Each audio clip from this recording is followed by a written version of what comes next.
start that. And then this should pop in. 3, 2, 1, pop. We're popping, we're locking. What are we doing over here? N key on my laptop. Let me start from the top. Please don't stop me. I haven't even started. No, we will not stop you from becoming more powerful. We might revel in it and say that somebody needs to stop them, but no, that would be disastrous if we tried. How dare you misgender my dog? You made me uncomfortable by misgendering my dog. It's crazy. If they could just apply a little lateral analysis to themselves, like, hey, why do I feel it's so important to not misgender a dog, but a person, I will never, I don't get it. Anyway, why does the dog have a wLED? Because she needs to sparkle. I need her to sparkle, and this will accomplish that. This is wLED running on this thing. wLED did not really consider themselves as a mobile dog-based device, though, software. So what wLED does is it exists for like a controller that you would plug into the wall, and then all of your LEDs would be powered off of that. The controller uses like 300 milliamps of power, and we can lower that because using 300 milliamps of power just for the controller is crazy when we have a 250 milliamp hour battery, and those numbers are wrong because China made the battery. Because the battery was made by people who are a little bit less genuine and want to oversell the credentials of their power cell. It's not going to get 250 milliamp hours, and it's certainly going to have 10% off the top so that we don't ruin the battery. So we need to make it last longer. We need to make it go to sleep. Then I can wLED my dog and give her the electric collar she deserves. One guy building I live at misgendered mine for, oh wait, my OBS, move OBS over, bother. What are you doing? You're blocking your own chat. You can't interact with these people.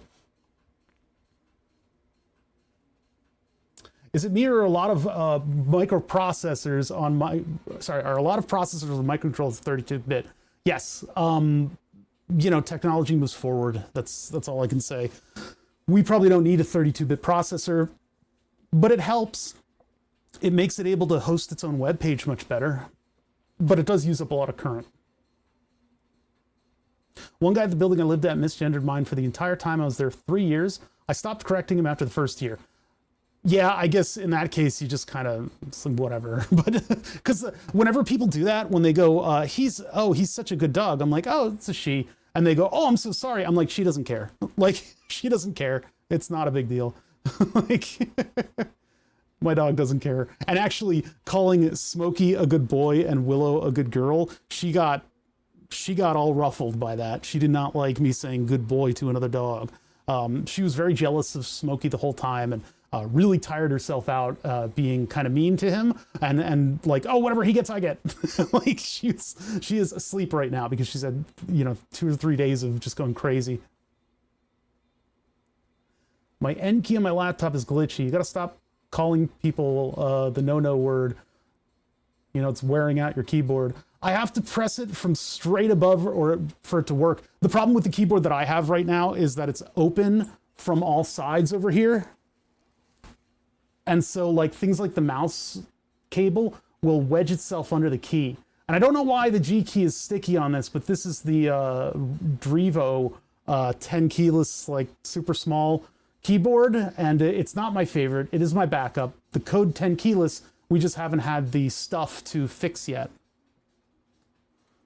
It's not my fault so many people are Neanderthals. Oh, that's a good point.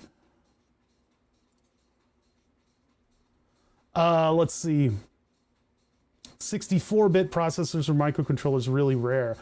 I'm not sure about that. I don't know which ones I've run into or not. We've been using ESP32s lately, which is, it's a lot of hullabaloo. I don't know. The Teensy was sort of my foray into these really powerful ones, but I think any old Arduino would be fine. But then again, the ESP8266 does not have as many features as the 32. 32 has some much nicer features that allow us to do this project specifically, like the go to F to sleep functions and stuff,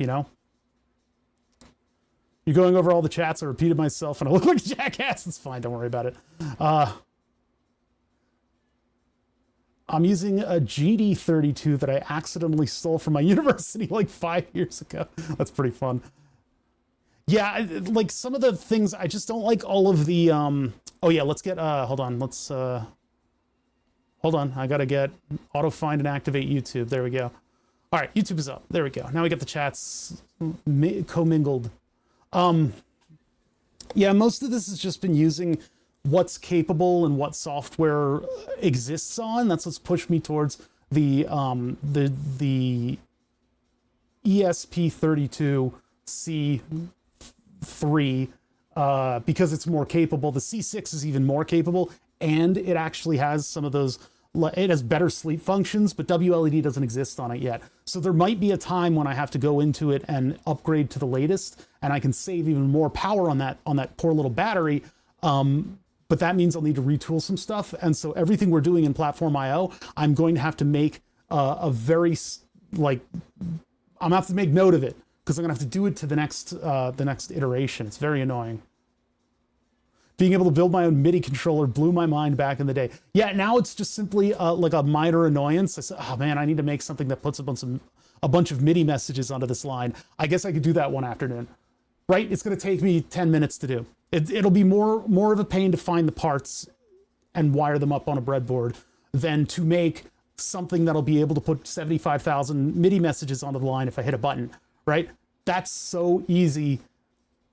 It's boggling, but yeah, it is kind of incredible. And it's also incredible that I can make an entire user interface too in an afternoon if I kind of brush up on some of the programming that I need and I position the parts in the XY on the screen. I can have an OLED screen display things, whatever I want.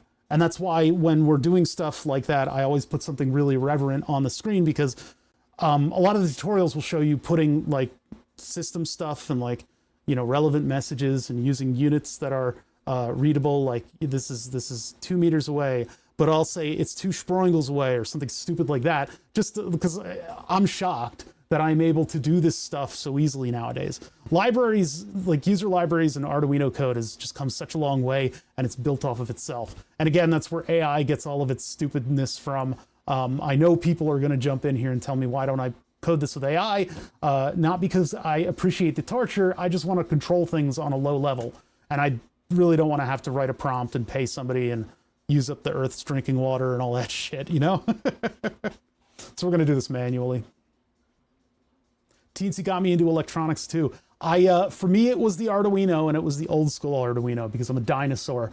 I graduated college and I got a job and I got an apartment. And when I finally was living on my own, I sat down and I said, man, you know, that accelerometer thing I did for my capstone project never came to fruition.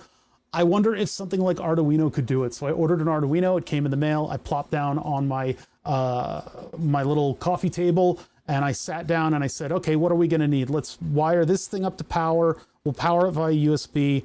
Here's the Arduino on here. I'm gonna hook these 2 lines up to I2C like it says on the website. That took me about an hour, right? I got all that stuff together and put it on a breadboard. And then I had 4 LEDs and I said, you know what? I'm gonna make wherever gravity is pointing because the force of gravity is visible on an accelerometer. You can tell where things are tilting by where the 9.8 meters per second ends up, right? The 9.8, right? It shows. And so I said, wherever gravity is, if it's over this amount, light up the corresponding LED. And so in an hour, finding a library for the specific accelerometer that I was using, I was able to make a board where if I tilt the board, the LED that's facing upwards lights up. 4 LEDs, that was it. But it was, like when I got that working, it was like, oh, wait, it works.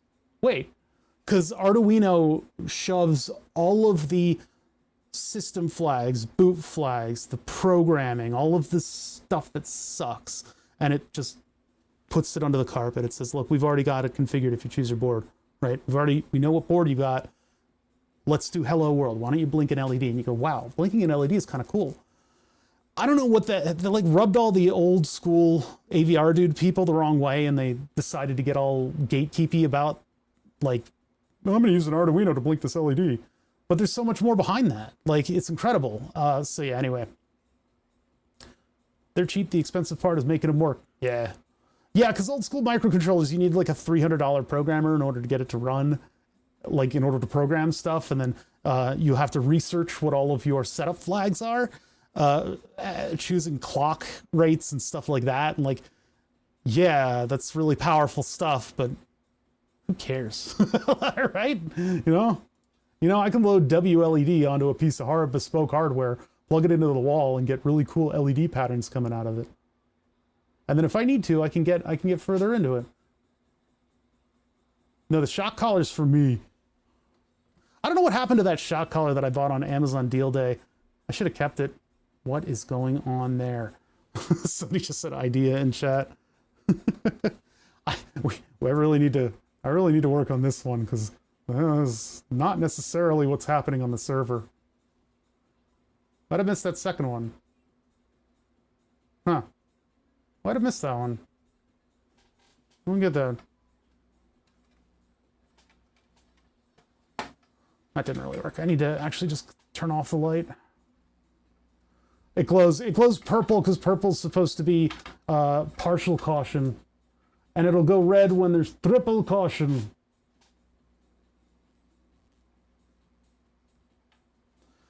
Idea works like sometimes. I don't know if it misses chats or what. Yeah. I don't know why it would miss them. Maybe the Twitch API is just being a little squirrely. Chat is a low priority sort of thing, you know? It's the subs that it absolutely cannot miss. All right, I have a sip of seltzer water for talking 5 hours. We'll get started in a minute here. Folks on Twitch can hear the, what is this mix? Oh yeah, credit for music. This I found because Moon used it. But this is a Speedy House for Warping Around. It's like an early 2000s style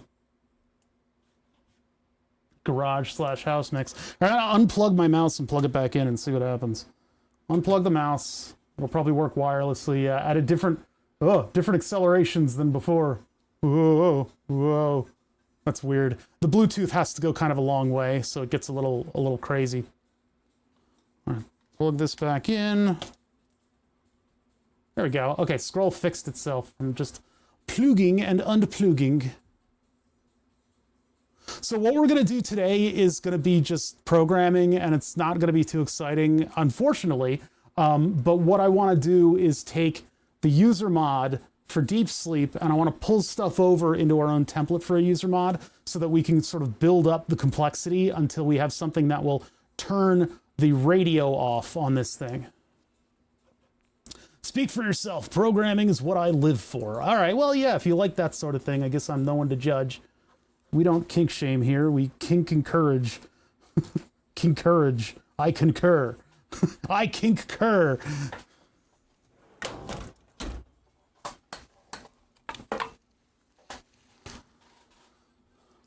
Why blow people apart when you can blow them together?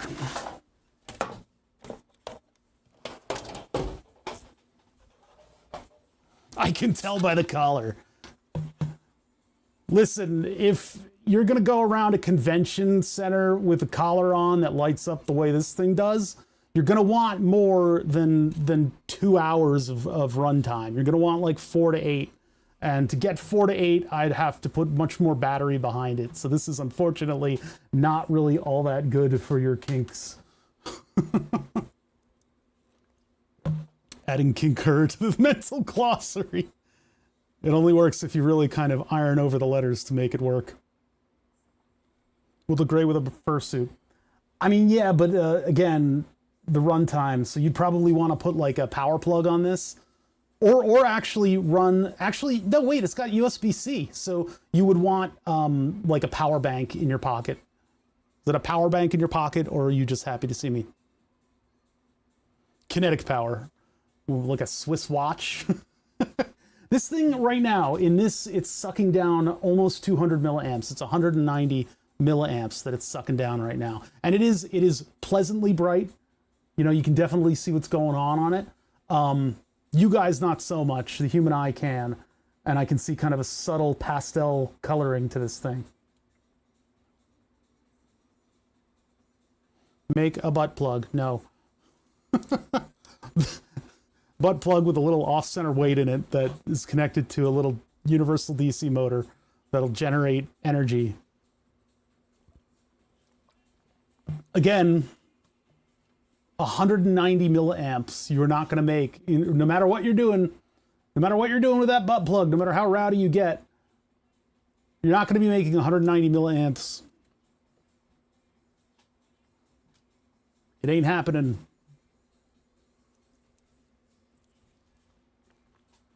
All right, there goes the only liquid that I have. That didn't land.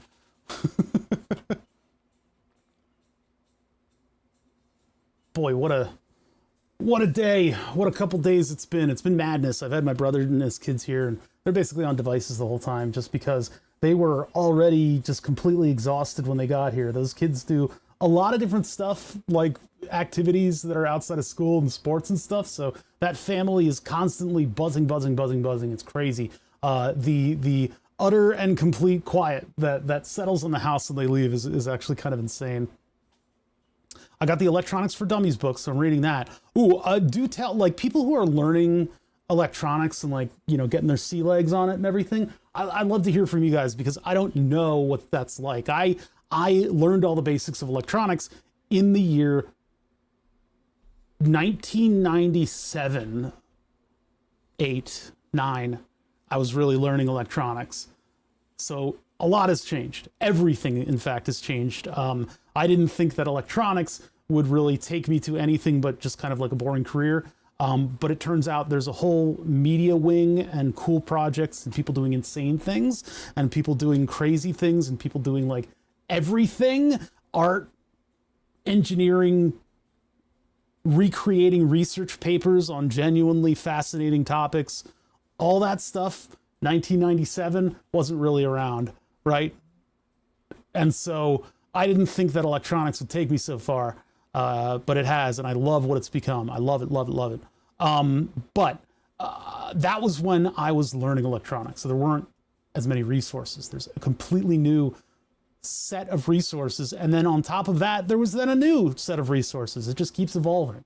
So those of you who are learning electronics, I would love to hear from you, and so we can point people in the right direction when they come into the stream. Electronics for Dummies sounds like a pretty good place to go. I usually point people towards like SparkFun tutorials, but even that's outdated. So 97, were you doing command prompt? No, I was doing basic electronics. I learned a lot of basics of electronics back then. Soldering things together to make an LED light up, set off a flash bulb, stuff like that.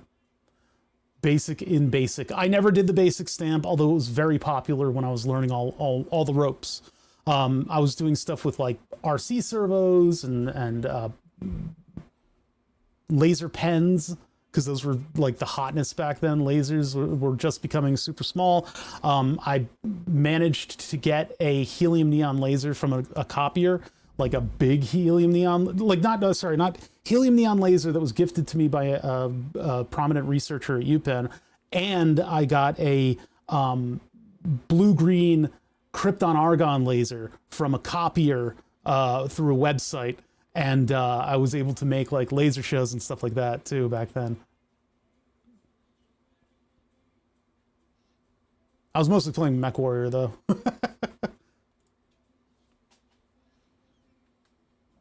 The Make Electronics book by Charles Platt. I'll keep that one in mind too. Yeah, the make stuff I've heard is pretty good. Yeah, all the fun stuff, all the cool stuff, you know?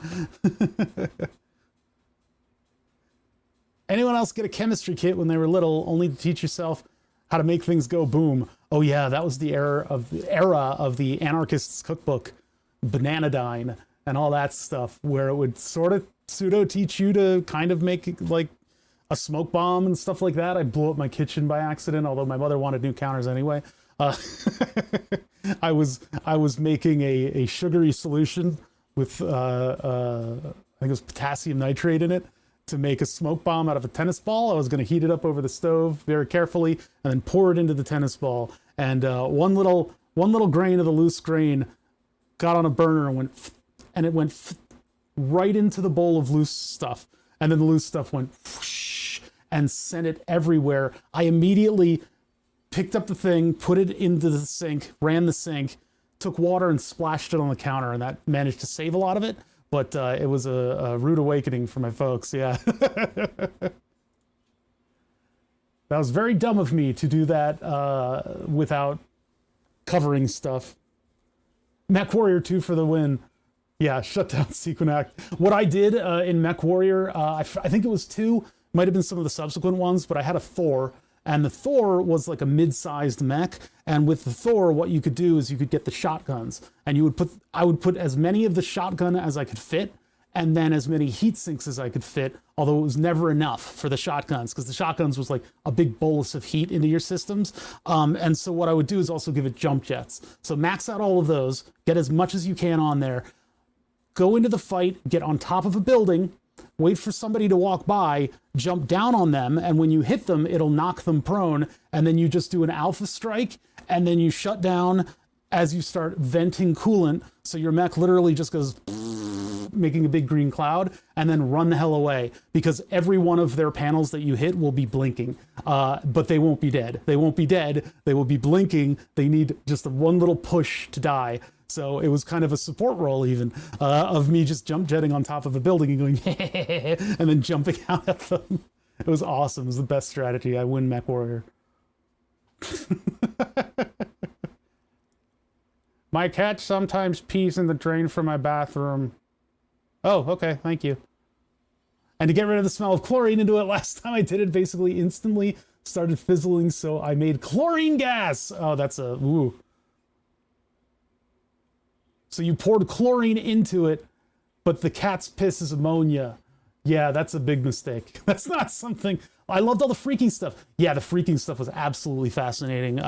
Beyond Captain Crunch, 2600 megahertz audio frequencies. Or is it hertz? I think it's megahertz. That's a radio signal. 2600 hertz Captain Crunch whistle circumventing stuff. And the what is it? The soul of that sort of thing is in the Hackers the movie. It's not the same. They change everything around, which people think is hilariously dumb, but I think it's hilarious, and it's sort of a nice little homage without being the exact same thing. They kind of said, we need to make a movie, but I want to put all this cool stuff in there, so we need to kind of twist it a little bit.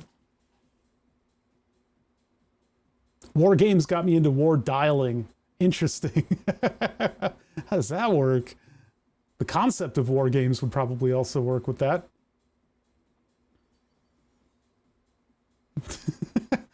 How are we all still alive? Hey, some poisonous gas has never hurt anyone, says Balfarstad.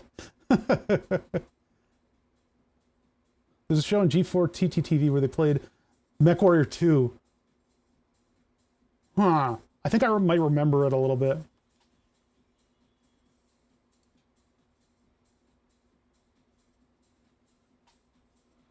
Wait, the actor war dialed his way into high school? Ah, that's kind of cool. Oh, you mean that? Yeah, the actual character. Okay, you mean in the movie? I thought that was like a real thing. Listen, I don't know nothing about nothing. All right, I know nothing about nothing. We're gonna try to sustain the stream here on the fact that I don't know nothing. I think this should be a relatively easy task. This will be a little boring, but if we get it to work, I can drop a 200 ohm resistor on this microcontroller, and we might be able to actually get it into low power mode, which means that the next time we work on this, we're just buttoning it up. But it's going to be a little bit of work moving stuff over to our own user mod and getting that to actually go. Because I don't know, there might be some components of it that I need to like build into the rest of whatever you call it, to build into the rest of wLED, so that I can, you know, do an override text that'll incorporate my own user mod into the... It's a lot. It's a lot, but we should have a nice template to follow.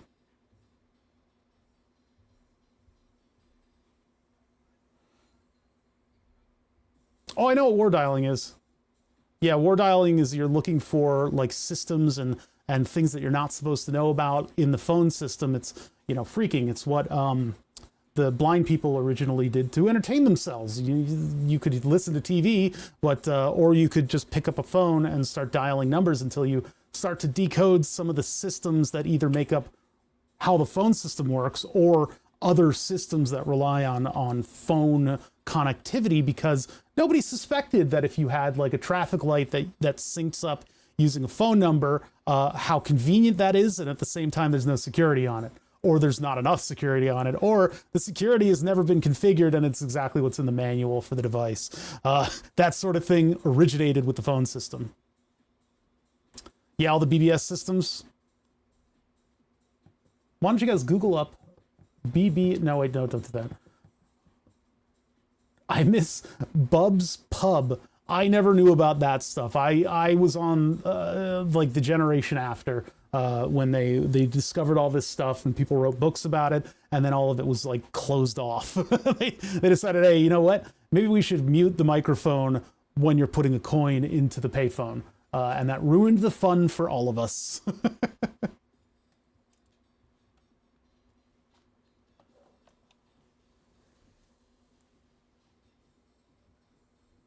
Anyone old enough to remember Star 69? I'm trying to remember what year I actually looked at it. When did I last use that? That was... It has to be before the early 2000s. Has to be before we all got cell phones, right? Did I ever use Star 69 on the cell phone? I don't think I did. I don't think I did. Star 69 was when you had landline phones. It was a way to trace whoever called you. It would tell you if the information existed. It would tell you who tried to call.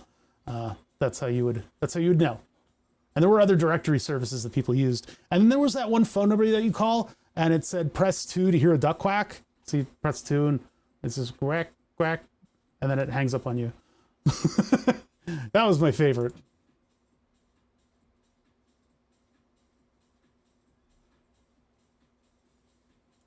Star 67 to block. Oh man, the kids would love that one. Literally nothing behind the number. The number's just, it's an in-joke. In-joke with the youths. You know to laugh at this number, so do I. Yep, that's it. Nothing behind it, which is fine. I'm 2002 and I know of it. Yeah. That's when I graduated as well. High school. So long ago. Is that the origin of the meme? No, the origin of the meme is a Philly rapper, has a line in the song that's 6'7". It might be referring to a height, I think is what I heard. I haven't listened to this. Wait, I have listened to the song. Wait a second. It's a little mumble rappy, but it's from Philly, so I had to make sure. But apparently that I don't remember what picked it up from there, but that was the origin of that. Philly rapper says 6'7" in the song, and then people either were seeing the sequence 6'7" or intentionally working it into like interviews and stuff like that. They would say 6 or 7, whatever, and it was sort of like secret code. And that's where it originated. And then there's actually something that the Philly rapper, I guess, tweeted or insta'd about like just being in awe, like watching the local news and being like, how in the hell they're talking about 6'7"? What is going on? This is weird.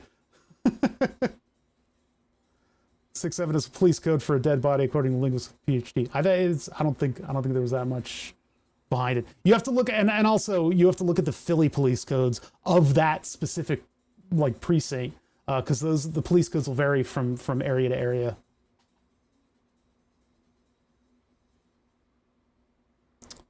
Yeah, people didn't know the original meaning, used it as being a signal of the insider. Yeah, they did exactly look it up in like police codes. Are they not standardized? They're maybe, but not. They're you know, different areas, because originally everybody just had like radios, right? And so your radios aren't going to go to Maryland, right? So each precinct was like, all right, we'll do these for the different codes that we use. So like in one precinct, maybe, you know, somebody wrapped their genitals in newspaper and is running around slapping people in the mouth. That would be police code if it happens often enough, right? So but like a rural police station's not going to necessarily need that, except for crazy old Timmy. But you know, that was one time, and it's not going to happen again. So they'll need different codes. They might want, you know, 6.7 to be a little bit more relevant, so that they don't have to go 175 for a deer punch somebody again. Like, right, like different precincts, different problems are going to come up with different codes for all their stuff. And so when we moved out of the short, you know, what is it, long wave radio or whatever, we got more powerful radio equipment. We got more distributed radio equipment. And so the codes stuck, but they're antiquated and they're not standardized. That's sort of what happened. At least I'm making up a lot of that. I don't have sources, but that's my impression of when I read about this, when the internet was just a bunch of text files, a bunch of basic HTML.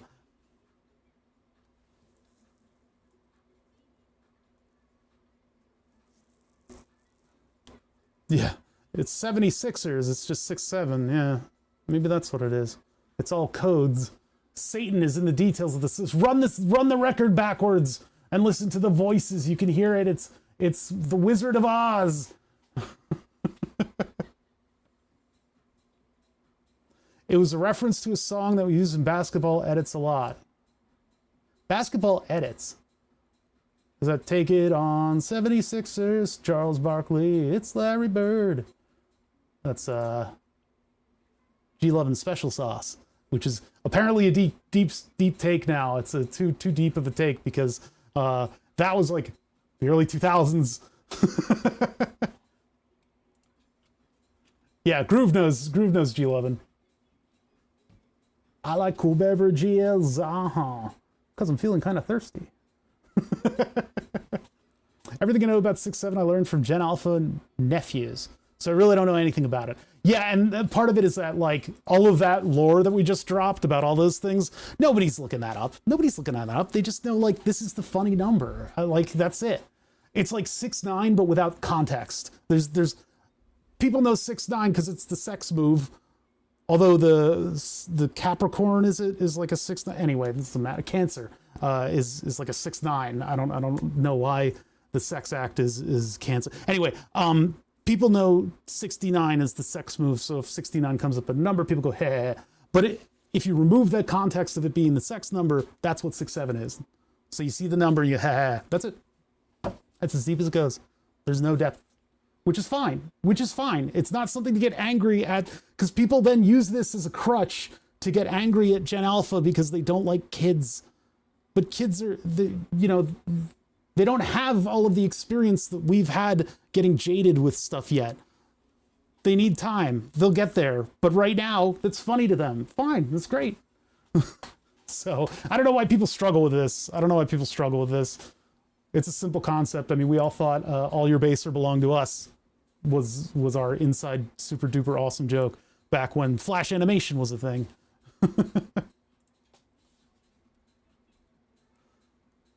All right, are we gonna get rolling on this? Paul is dead? Who's that? What is evil versus good? Good versus evil? 6.7? I don't know. Oh yeah, remember not? Oh my god, I said not to my grandparents. That singular act made me completely immune to embarrassment.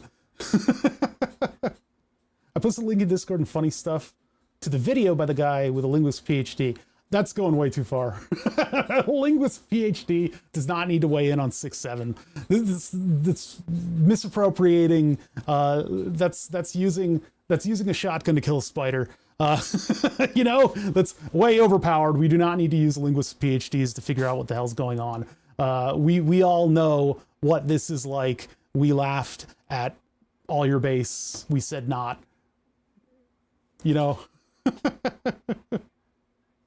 2 years, it's already dead, man. It's already dead. All you need is one adult who gets it, saying it, and it's dead. Which I told my nieces and nephews, because they were here over the past couple of days. I told them I am weaponizing the cringe in order to destroy it. I know all of your memes. I am on the internet. You cannot get them by me.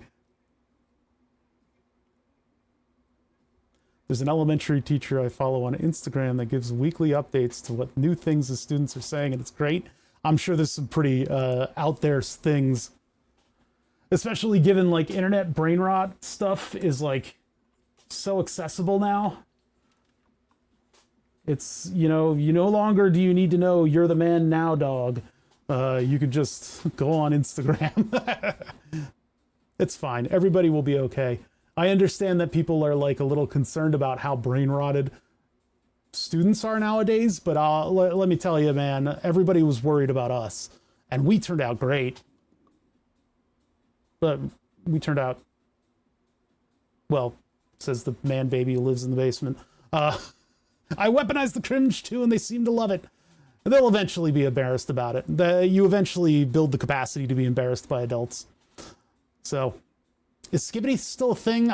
They've taken it to the, I think it's full fruition, because you can watch all of Skibbity Toilet in like 10 minutes. It's more than 10 minutes, like an hour, but there's the full breadth of Skibbity Toilet is like one session of watching YouTube, and then you'll be up to date. I don't know what they're doing now, if they're still producing videos or not, but I think everybody's going to leave that one like a wet towel on a rack. Okay,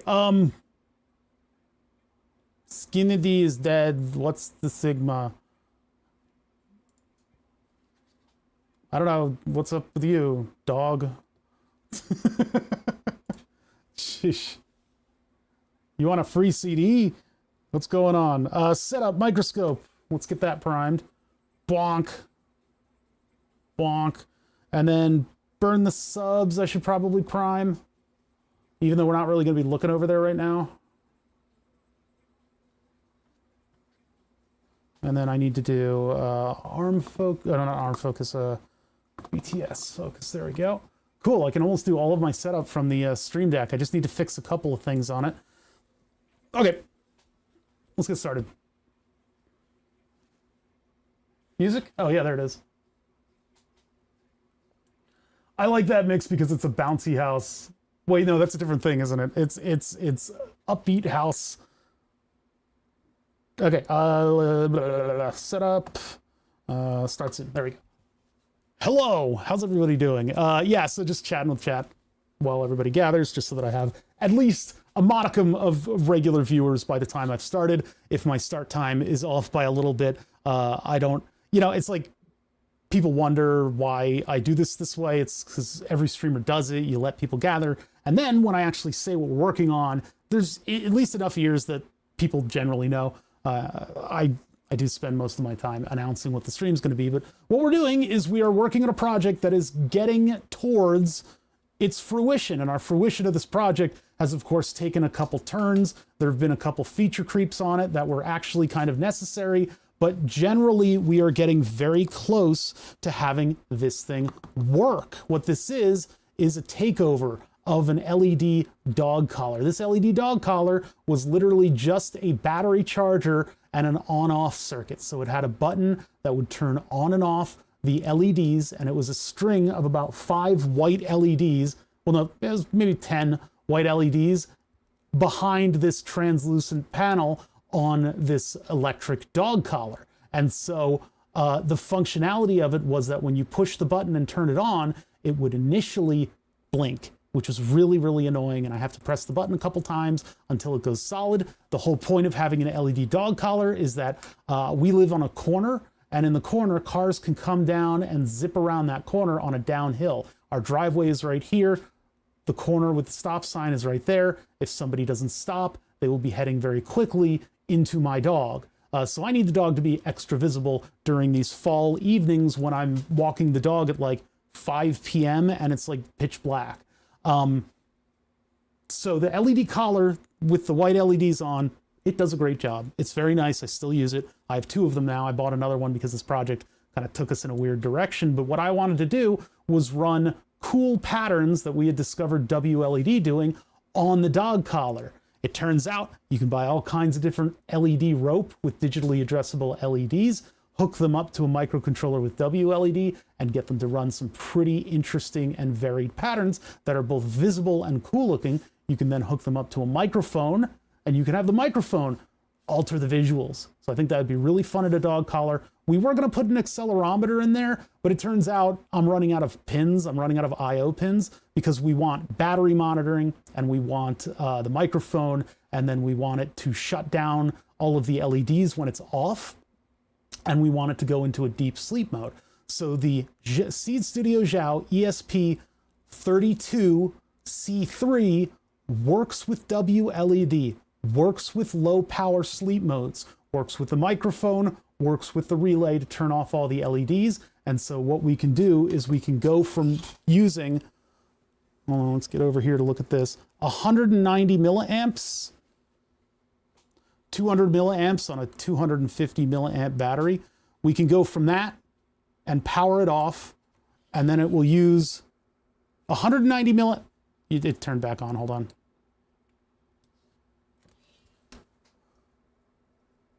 Nothing. It can't be seen on this supply. There are some components like the voltage regulator that are actually unable to be shut down. And so with the voltage regulator still running, this is using up a little bits of the battery, but less than 10 milliamps, which is crazy. That's crazy. I don't know what that means for how long the battery will last, because we don't have an exact read about how much battery it is technically using, but that means that this thing can sit for like a month without fully discharging the battery. Now, if I'm at 10% power and I have it auto shut down and then I don't charge it for like a week, I don't know if that means that I can fully discharge the battery all the way. But again, all I have to do, push the button and it'll come back on. Now, actually, this is coming back on and it's powering back on the radio, which means it's going to use 250 milliamps, which will only run for an hour. But we're going to fix that in software now. We're going to fix that in our software. That's interesting. Wait, it's using 250 milliamps, but actually the radio was powered on because I was showing my brother this, and I was getting into it through Wi-Fi. So actually, it depends on what blinky mode we actually use. Here, I'll do one that's audio reactive. Where are the audio reactive ones? I also need to make a playlist for this because I can single push the button in order to change the visual. I should actually have it changing the color palette constantly too, so it's not always stuck on this green yellow. Having it be just like random cycle gives us a whole bunch of varied color palettes for the things that we're actually viewing. So that's the project, right? In order to build this into wLED and not have an absolutely terrible time, what I would like to do is make this more of like a user mod. Now we took over the long button press in order to turn off the radio, just to check to see if that feature worked at all. And it does. It actually does turn off the radio when we long press, and we can't communicate with the micro anymore without, plugging into it unless we turn off that radio mode. So we were able to successfully turn it on and off, which means, okay, we're okay to go to the next stage. And the next stage is to make a user mod that will then allow us to get that radio sleep mode. Because there's not a user mod that does that. What there is the deep sleep mode, and the deep sleep mode makes it so that when this thing turns off, when it enables like powering down, it will then go into a deep sleep that uses very little current. We just put that turn off on a macro that was associated with a long press of the button, because the macros allow you to do single press, long press, double press. And actually turning off on double press might be a lot cleaner, but because the long press is also in the background, the long press is also associated with dimming the wLED driver, and that's like a default mode that I can't change, which is weird. I don't know why that's baked in like that. You can't turn that off.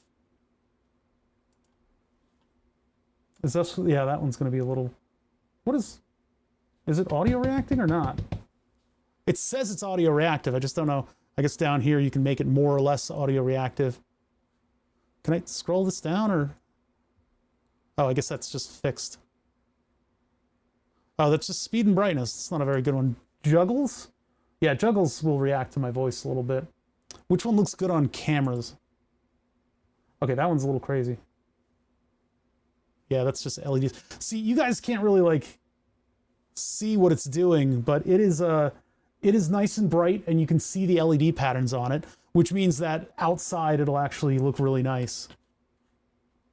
What I like about wLED is they've done all of the work to make varied patterns. Like if you just look at the like Adafruit test scripts and stuff for like WS2012 or like using fast LED and stuff like that, it'll just do RGB, right? You'll just have an RGB pattern and maybe there'll be like one or two other patterns built into that. But wLED has taken fast LED and run, and they pulled it out to like its fruition, and they actually have some varied and interesting patterns on the LEDs that aren't just running RGB. It gives you a nice big variety, and then you can alter it from there. So yeah, we'll just do that for now. I know it's barely visible to you guys, but it's actually quite bright. Okay, so the way that we put code into wLED to get that sort of functionality, now that we know that we can do it in general, we can make it work very specifically, and the way that we're going to do that is with a user mod. Now, the Deep Sleep user mod does almost everything we need to do, and actually just reading it, I solved some of my problems. Some of my problems were when the Seed Studio Java boots up, it has code in it that makes it connect to Ethernet. Or to, not Ethernet. It has code in it. Hey, what's up, Deanna? It has code in it that makes it connect to Wi-Fi, right? And so there are loops within wLED that makes it have to connect to Wi-Fi or try to connect to Wi-Fi. We tried to get rid of the SSID and passcode for the Wi-Fi, and what that did is it stopped wLED. wLED went, I don't know, I can't connect to anyone. Even if it's unable to connect, it still runs everything, right? If it has that SSID and password. So we need to have that in there. We need to have it boot the radio modem, finish booting the radio modem and all the stuff that it needs to do. And then we need to shut down the radio modem because we put it on a button. Our microcontroller was able to get everything up and running. And then we said, turn this off. And it said, okay. And it could. And it didn't stop it from functioning. So what we need to do is have a default off for the radio. I want to have a long press activate the radio. And that we probably need to build into the code somewhere. And oh no, not a long press. I'm sorry, we have a different idea. What I want is to take the 5-volt pin and with our last remaining digital input, monitor that pin. So if you plug in an external power supply, the 5-volt line, that is the 5-volt from USB, goes high. And so if that goes high, that can turn on the radio modem. So if we have an assignable pin that is looking for a high or low, and if it goes high, we turn back on the radio, but it's default off. So we need to figure out when we can default off our radio. Oh God, do you guys get that? That's a lot of explanation. I'm sorry. This takes us forever. This is always the part that really I should put into a text file and just link people to, because this is a lot. So we have our system that's running our LEDs. It's using too much current. To use much less current, we can turn off the Wi-Fi radio. To turn off the Wi-Fi radio without stopping the microcontroller from working, we need to have it default off, but after it boots up. And Deep Sleep does that. Deep Sleep waits 5 milliseconds. So we'll wait 6 before we do our dirty business. Have you tried that out of range of your Wi-Fi? I have not, and that's actually the corner case that could sync this. I have not had it try to connect to a Wi-Fi that's not there, but we have shut down the radio modem after it boots up. It needs a bunch of sticky notes and yarn because this, and then because of that over here, this over here. Like, so this is like, you guys see me here. I'm doing my best. I'm trying to stay afloat. I'm giving you guys the full explanation, because if I don't do that, well, no, it's still going to happen. Somebody's going to come in here that thinks that they know wLED more than I do now, even though I know wLED like at its base now, because sometimes I actually do homework and I actually do some reading on the side and figure out things so that I can seem like I know what I'm doing. Alternatively, make a Wi-Fi pineapple dog collar. Pineapple. The bigger battery thing, we're going to circumvent by doing all these low power modes. The other way that we could do this is if we put a larger battery on this system. This thing could probably be redesigned so that it was square all the way down, because it doesn't really need to taper right here, right? This could be square all the way down, and then that could eke out maybe a 350 milliamp hour battery into it, or I could put some other type of cell in here, like double it up with the circular cells actually hold way more power for their surface area. So if I could figure out a size of round cell that I could put into this thing, this will not fit. It's actually, we've got a fabric pocket here that we need to fit into. But anyway, we're gonna try to get this little tiny battery to do all the business here, because we can fit the Zhao just like this. I heard a spark. No, that wasn't me. Okay. I heard a little snap. This can fit with a little bit of pressure. I could just fit that right there, right? Look at that. That's awesome. It's like exactly the right size. I think it pushes the outer wall out just a tiny bit, but we can work with that. And then the water door, for all of you water sports enthusiasts, will still fit on it and keep it marginally watertight. For my dog who might jump into a puddle. Anyway, so the Zhao fits like eerily well into this thing. And so we can do that with the little battery, and as long as we harness all of our low power modes, this could just neatly go back in there and everybody's happy, and I have a cool looking dog collar. This is unfortunately the part that everybody glosses over, this sort of hardcore programming stuff. But we vetted out everything else, so we're good to go, I think. We just need to see the plugin mode working on our test setup.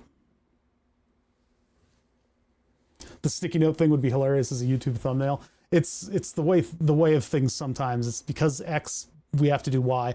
But we've almost got a full feature set out of this thing, right? Minus, I thought I saw there was like it was like a shadow. I thought I had like a scab that I didn't know about. We've almost got a full feature set out of this thing for our minimal amounts of features. The audio reactive is all we're going to do because the dog barks and, you know, fights with her friends and all that stuff. So I think that activity will create enough audio that the collar will look funny. The accelerometer would have been cool. We could have done different things depending on like what direction the dog is facing. We could have made a sequence that would try to keep, sorry, I don't know why I'm burping. We could make something that would try to keep like a white bar under her chin, depending on where the collar was, so that if the collar is unseated, she would still have a flashlight in front of her. That would have been something that I could have done using the accelerometer, but I think audio reactive is about as good as it gets. That's a cool, and the idea light lit up. Oh my God.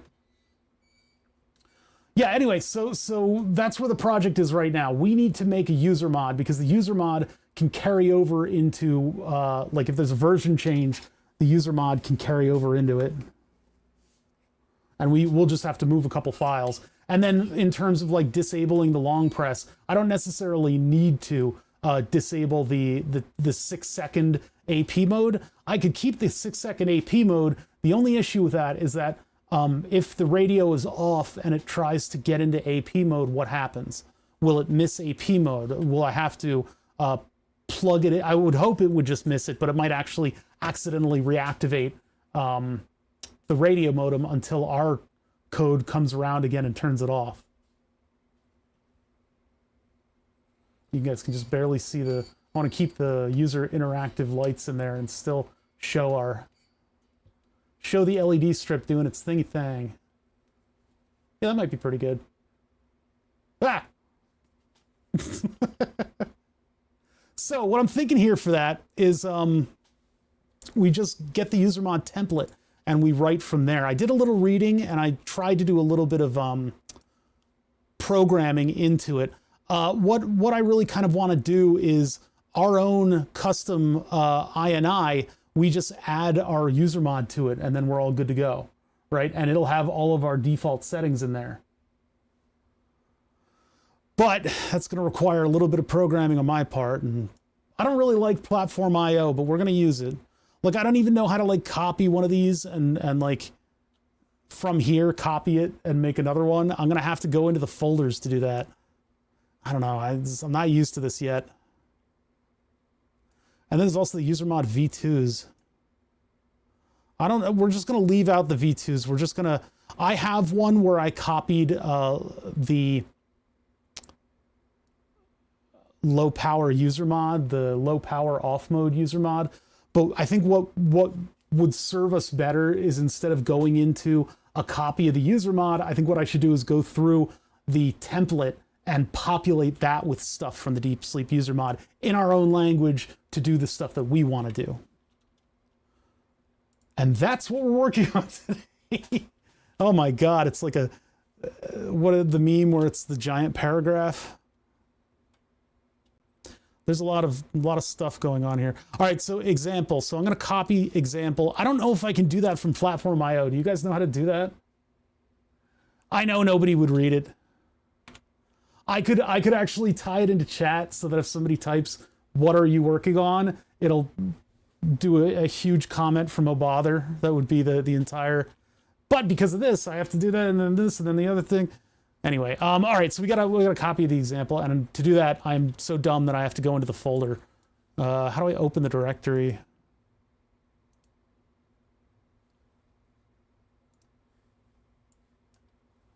Copy relative path. Why did it copy nothing?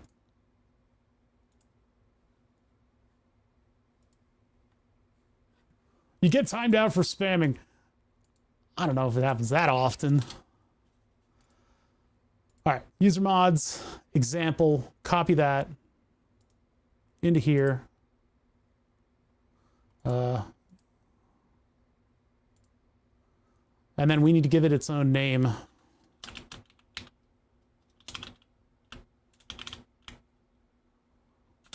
Radio button. Oh no, USB radio off.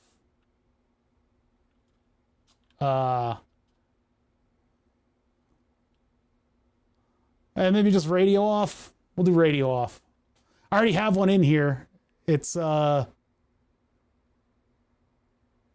is it? I'll have to delete it, but it's let's see. D1 mini user mod already ready. User FX ULP name.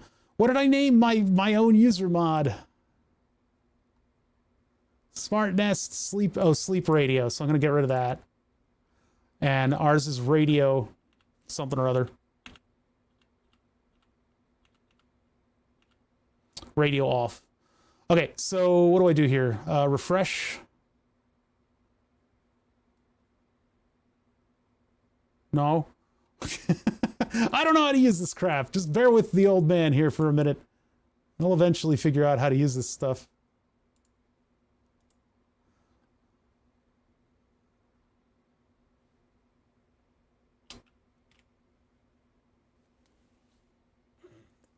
See what I mean? It's already happening.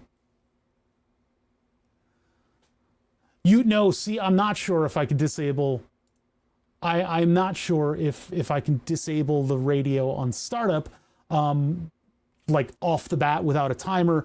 But there's a reference to it in sleep, in the sleep mode, where it waits 5 milliseconds. And so that's what we're going to do. We're going to do the same thing that the low power one does. I was going to show you that in just a bit. I'm just trying to set up our default example. We're going to work from the default example and pull stuff over from the low power sleep mod. Start from the very beginning. No, hold on. So we're going to copy stuff from Deep Sleep, right? Deep Sleep can do all the stuff that we want. You can't disable the radio and startup without any programming. No? What are you talking about? No. When we... Jalopy got this explanation earlier because that was the project intro. You cannot put in an SSID and a password, but that froze the microcontroller. It wasn't able to complete its boot because it wasn't going into AP mode, and it wasn't enabling the radio didn't have credentials, and that stopped it. So we're not permanently disabling the radio. We're going to make the radio turn on when we plug this thing into USB. And you say we can, how? What are we supposed to do? Because that's what we tested. I need to refresh the directory because I don't think my thing is going to be in here already. That would be actually kind of awesome if it did update that easily. QR, RTC, rotary, RGB relay blinds, radio. It did. It updated immediately. Hey, that's cool. Okay, so that's pretty cool. That's one in Platform.io's court. Okay, don't need that. Don't need platform IO home. Here's deep sleep. There's the INI. I don't think we altered the INI, but I'm not sure. Yeah, because that's just where the INI overrides. Okay. And there's button. We don't need to worry about that at the moment. So we only have deep sleep and override. Hey, Ryan Labs, you too. Happy Thanksgiving. It worked for me. The guy who wrote wLED also describes how to do it. Yeah, that's in an old forum post, and we tried it. I don't know why it didn't work for us, but it froze wLED, and we never got the LEDs to even turn on. We tried not putting in an SSID, and it did not properly disable it. So we then went and made a long press of the button, or a medium long press of the button, turn off the radio, and that worked. So if I press this for 6 seconds, we go from running 160 milliamps, 6, 5, 4, 3, 2, 1. Oops, it changed patterns, and now the pattern uses up more current. Anyway, it does work sometimes, but let me just turn it back to the original thing that we had. So I should make a note at the bottom of the screen. If you want to tell me that we can't do it, I have a very logical explanation for why we got here. We know that we cannot actually do this in the way that you think we can. It does not work. Tell me about your lab power supply. This thing can do up to 52 volts at, I think, 60 amps. It is a high power one of these units hooked up to a very blisteringly powerful 52 volt power supply that I have a fan on. There's a Noctua fan in the back, and we machine these vertical bars to get some air. The Noctua fan vents down into the bottom, and it's hooked up to a fan controller that'll ramp it up when it needs to. I need silence in the shop, so I made this using Easy Hook, which is an American company. Connectors, they're very high quality. I can make a plus and a minus on the end mill when the DRO works, so that's what I did. This is from Alibaba, and it is a audiophile level, what do you call it? Blah, blah, blah, blah, blah, blah, blah. Enclosure for audio equipment. It just happened to be a nice little aluminum enclosure that I had on a file. It's way overkill for what the power supply is, but it makes a nice, very quick power supply. Yeah, it's a little bit of a non sequitur for the sizing, but it's made out of all these different aluminum pieces. I got it back when stuff like that was cheap. This Agilent power supply had some pretty strong limitations on it. It is accurate, but this thing has volume to it. This thing can put out a lot of volts and amps. So I can do a big variety of projects with this one, including motor stuff. This one doesn't have the chutzpah in order to do motors, but it's really, really useful for doing plus minus supplies, because it has three power supplies in one. So you can do your whole modular synthesizer project with this one. That's why I brought it back out. I have a pair of the same PSUs from AliExpress in a box. They work well. Also, the RK6006 in a box is really good. I don't know what the newer stuff is like, but we built that a while back. This is dangerous. Open up your head, feel the show shot. This is dangerous. I walk through my fields, I watch your head rot. Okay, so, boo shot. That was a formative song in my youth. Anyway, so, like I said, we've explored all of the options. There are no shortcuts. We know what we have to do. We're going to make a user mod that enables us to power down fully. Well, no, we've already got the power down fully. We're going to make a user mod that allows us to disable the radio unless this thing is plugged into USB from an external power supply. The RK6006 is just a newer, nicer version of the same. Yeah, if I had waited a little bit and waited for better technology, I know they're better now, and I could probably just put one in its place now. I could just swap that thing out and put a different one in, and that would enable Bluetooth, and then we could hook up to it with Bluetooth from the desktop computer, and I could put the power supply stats up on the screen. That's something that I would like to do eventually, either via Node-RED or some other system. Get into the power supply so that so the information that's on the power supply, I don't have to move the camera to show it. And it's just another live statistic that I've got. How is that? I can't see that hair, and yet it's so visible on camera. Where is it? Oh, it's here. It's a dog hair. It's not like incredibly necessary to have the PSU overlay, but it would be kind of nice. Anyway, so what I've still got the test software in the microcontroller for the Wi-Fi radio power down. We need to make something that's going to look at a pin that we specify in the settings to see whether or not it's high or low, and then we'll specify in the settings whether or not you want it to activate high or low, and that way we can put the USB plug on that pin. We can just run a 200 kilo ohm resistor from that plug all the way over, and that'll be enough that it'll get a higher or low signal. And then I don't think we're gonna do the internal pull-up disable in there. That's just something to pay attention to, because that internal pull-up will make it so that it can never go low. I guess maybe we're gonna need to have a resistor going to ground as well. So a 200 to power, a 200 to ground, and that'll take our 5 volts and it'll make it half.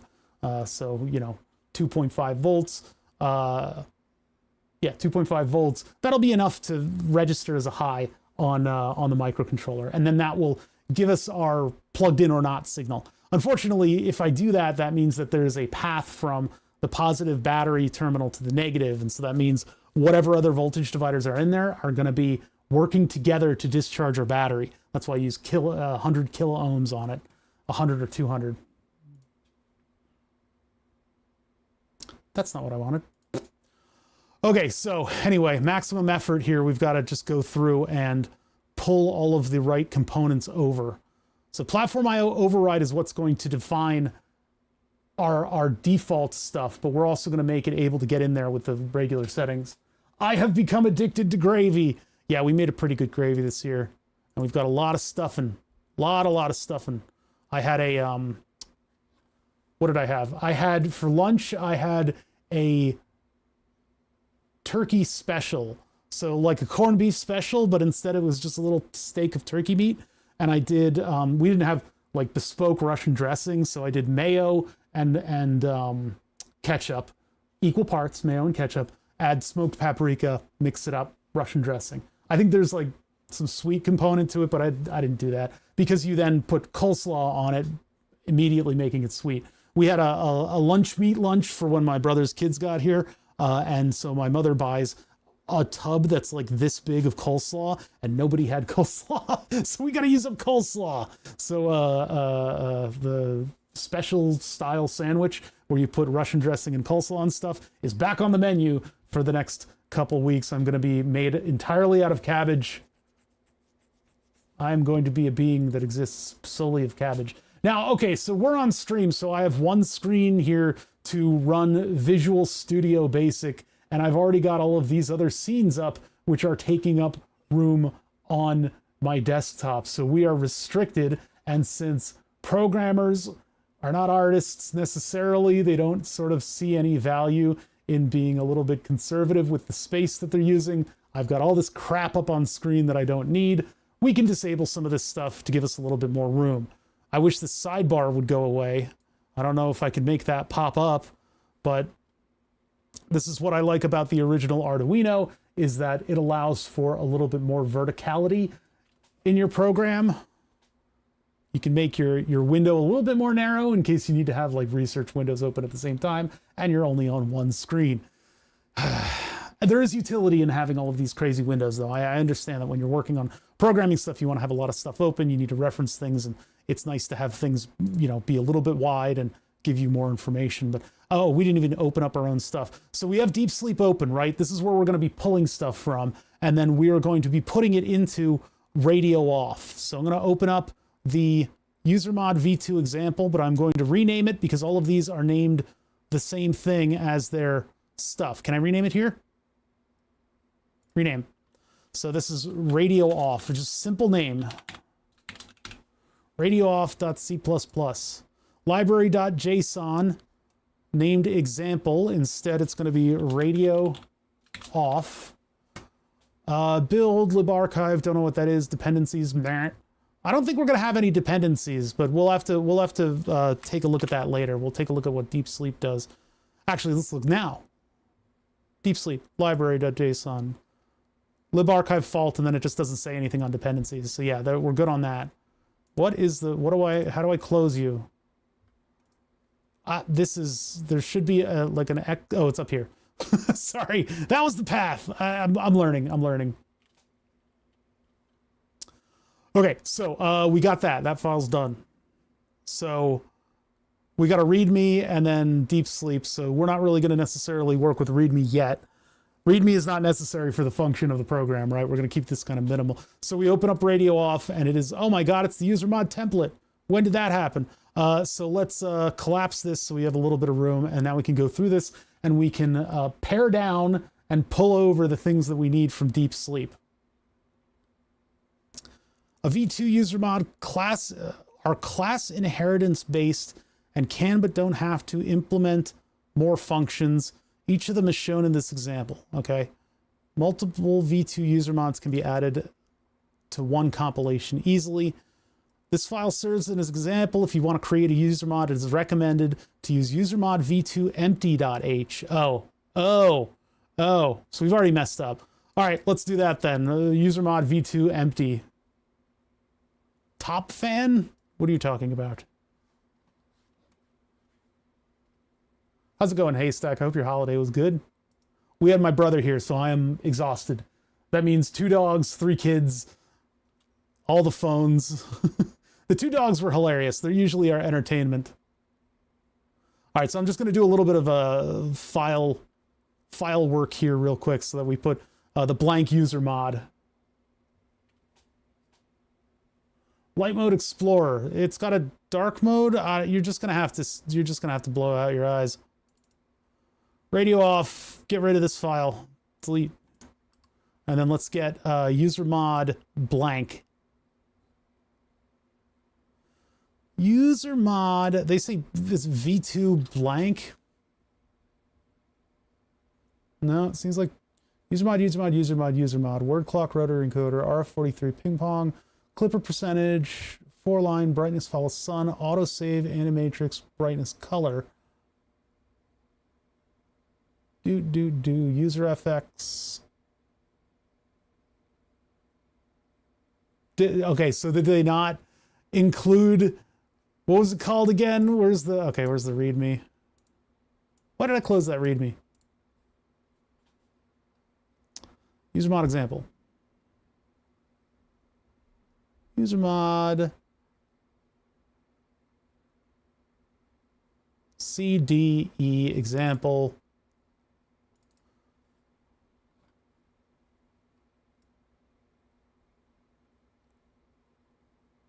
Multiple unit user mod v2 empty.h,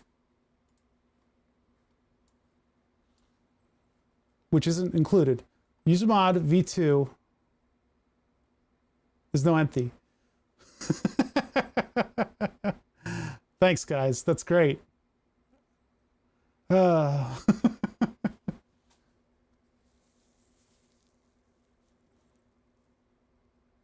know because electric company bills us for it every month. We know electricity isn't free. If we don't pay the bill, the electric company turns off our electricity. Thus, we know electricity is valuable. That's how philosophy works. Oh, Twitch, that was a 3 stream. Sorry, my little chat thing it doesn't inform me of those. Hold on, let me get into Streamlabs. Do they even need Streamlabs anymore? Haystack Calhoun reached a 3-stream streak. I appreciate you very much, Haystack. Thank you for that.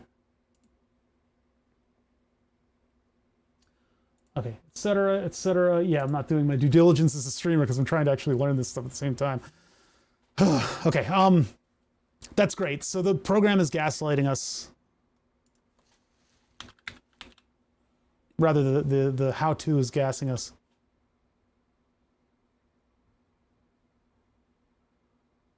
Yeah, so it doesn't exist.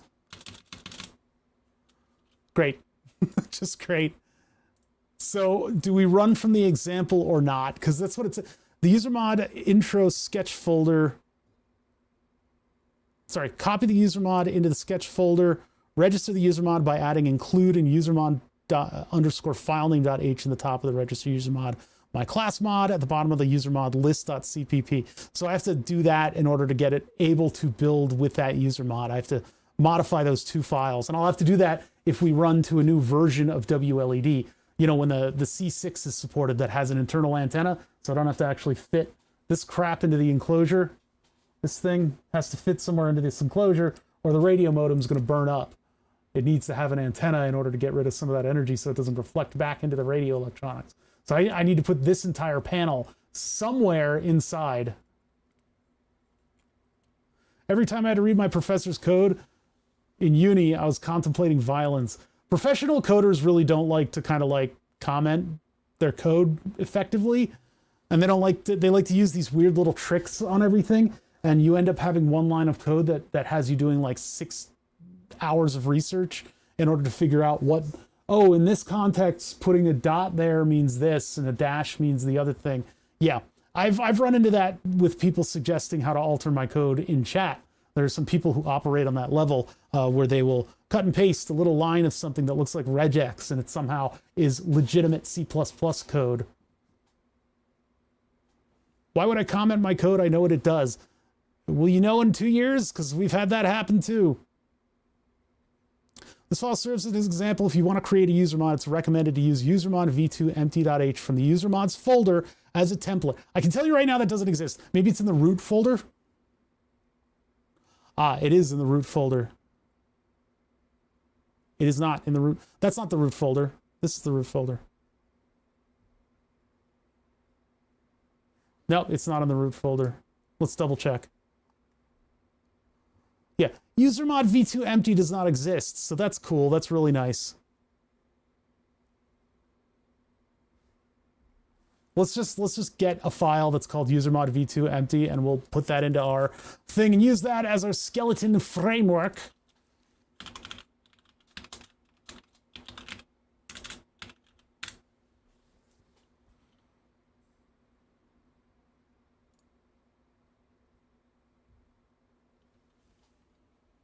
Program once, wLED, class private, void.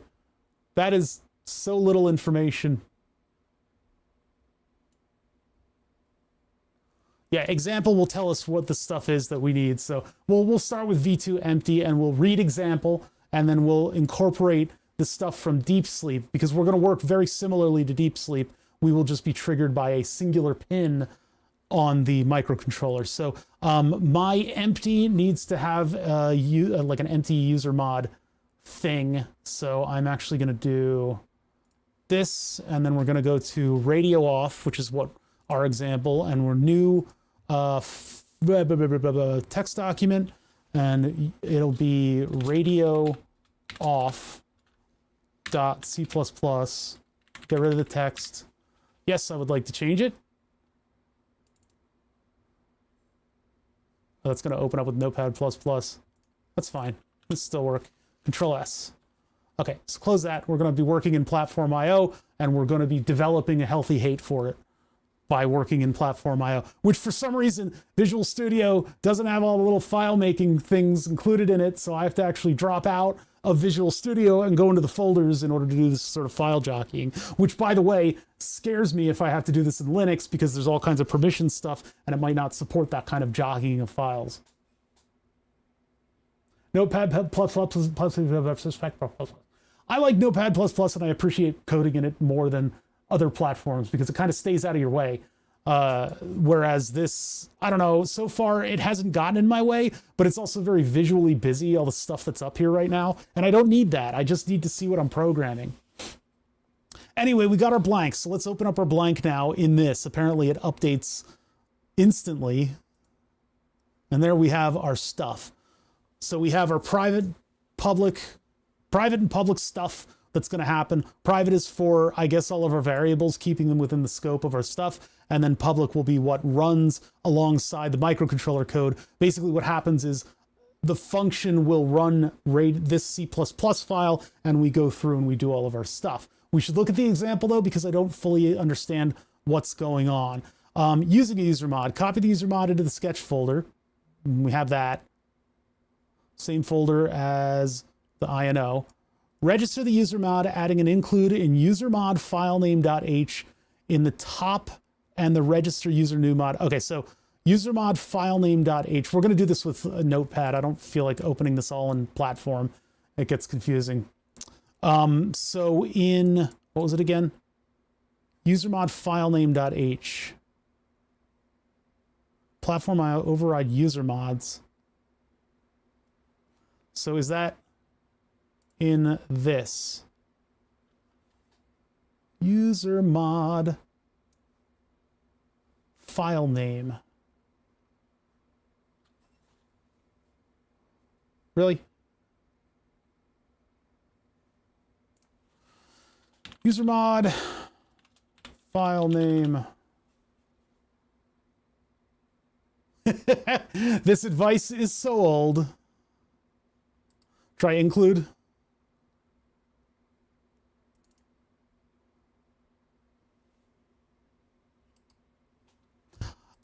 I think what they're getting at is that in the user mods folder, there's platform I override user mods. And here we have. Nope, doesn't look like it. Added in CL. What the fuck is going on here? All right.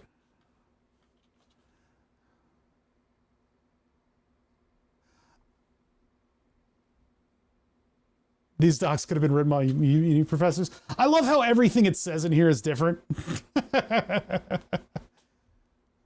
Everything it says is different. It's great. It's just great.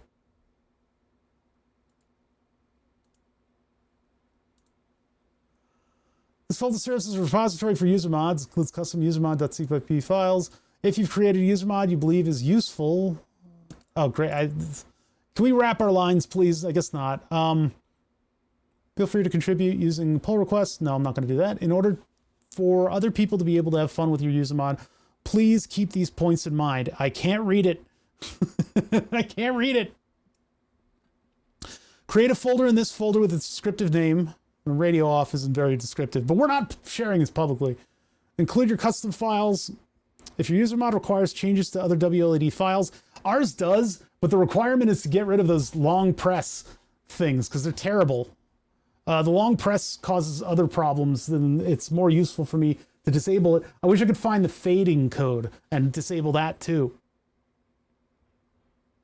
If your feature is useful for the majority, no, it's not. It's only useful for perverts and dog owners. Well, and I'm both. While I do my best not to break too much, keep in mind that as wLED is updated, user mods might break. Yeah, that's the problem. For user mods, I would recommend trying out the new V2 usermod API, which allows installing multiple user mods at once. You can take a look at example V2. That's exactly what I'm doing. Documentation and temperature for a complete V2 user mod. Okay. Oops, I hit back and it just took me to the different thing. Great. We didn't learn anything. This sucks. I do not know. I guess Platform IO's INI or the INI overrides might have something that adds to the list. They might have gotten around the need to do that stuff. I'm not sure. SHT, shit. UserFX, Tetris AI. There is no blank. There's only example. An example contains old advice. And nothing is in the same place. How fun. Fun. It's fun. We're having fun. Okay, well, anyway. Fix unreachable net services. Wait a minute. This usermod v2 modification performs a ping request to a local IP address every 60 seconds. This ensures wLED net services remain accessible in some problematic Wi-Fi environments. The modification works with status DHP, blah, blah, blah, blah, blah. Unfortunately, with many ESP projects, well, this is a little different, where the web server and other network services are running. After some time, the connection to the web server is lost. This connection can be reestablished with a ping request from the device. With this identification, worst case, the network functions are not available until the next ping request. Well, for us, we can turn it off and turn it back on again. So I was hoping they would describe something like freezing without the net stuff. Anyway, okay, so once again, everything is just completely outdated. At the bottom of usermods list.cpp, that's not even a thing.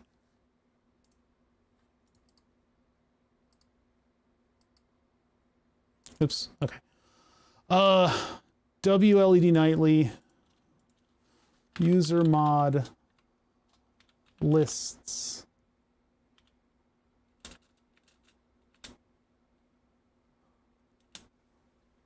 User mod.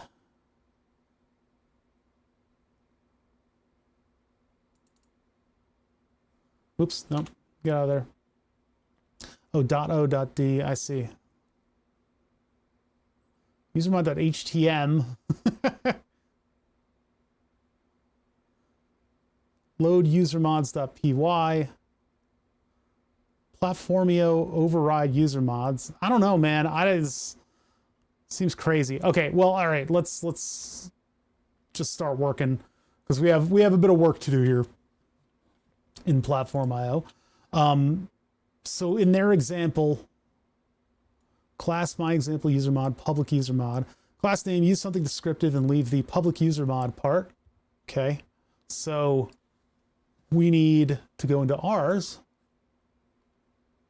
Oh, they have user mod rename me. Oh, that's nice of them to do. So this would be radio off. And then we keep public user mod. Same thing they do. Private. Private class members. You can declare variables and functions only accessible to your user mod here.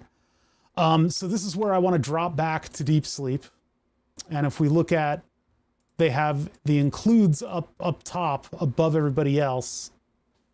Bool power up is equal to true. Variable in real-time clock data persists on reboot. We don't need that. So we're going to grab wLED. We don't need include driver RTC IO, but in our experience using power off. So let's see, this would be the comments. Oh no, the comments are there. I don't know what hashtag the pragma once is doing there. Oh, we've already got include wLED. We may need another include because we need our IO and stuff like that. So in order to do that, I'm going to look at deep sleep. Or no, not deep sleep. What am I looking at? Where's one that uses pins to see stuff? I know I need to do that. Where did we? Okay, we built it into button, the button stuff. So we need to look at wLED, and then we need to look at the button functionality.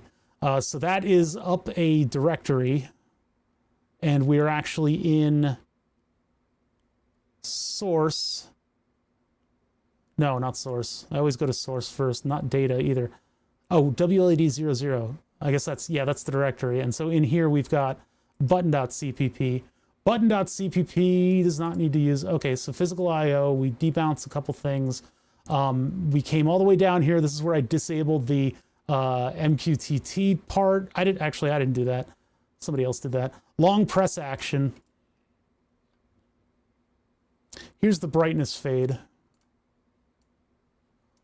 So I could actually get rid of that. Macro long press, set random color, button directions, state updated, double press, disable MQTT, is button pressed, and then we have some logic in here. Let's see, digital pin to touch channel. No, we're not doing touch buttons.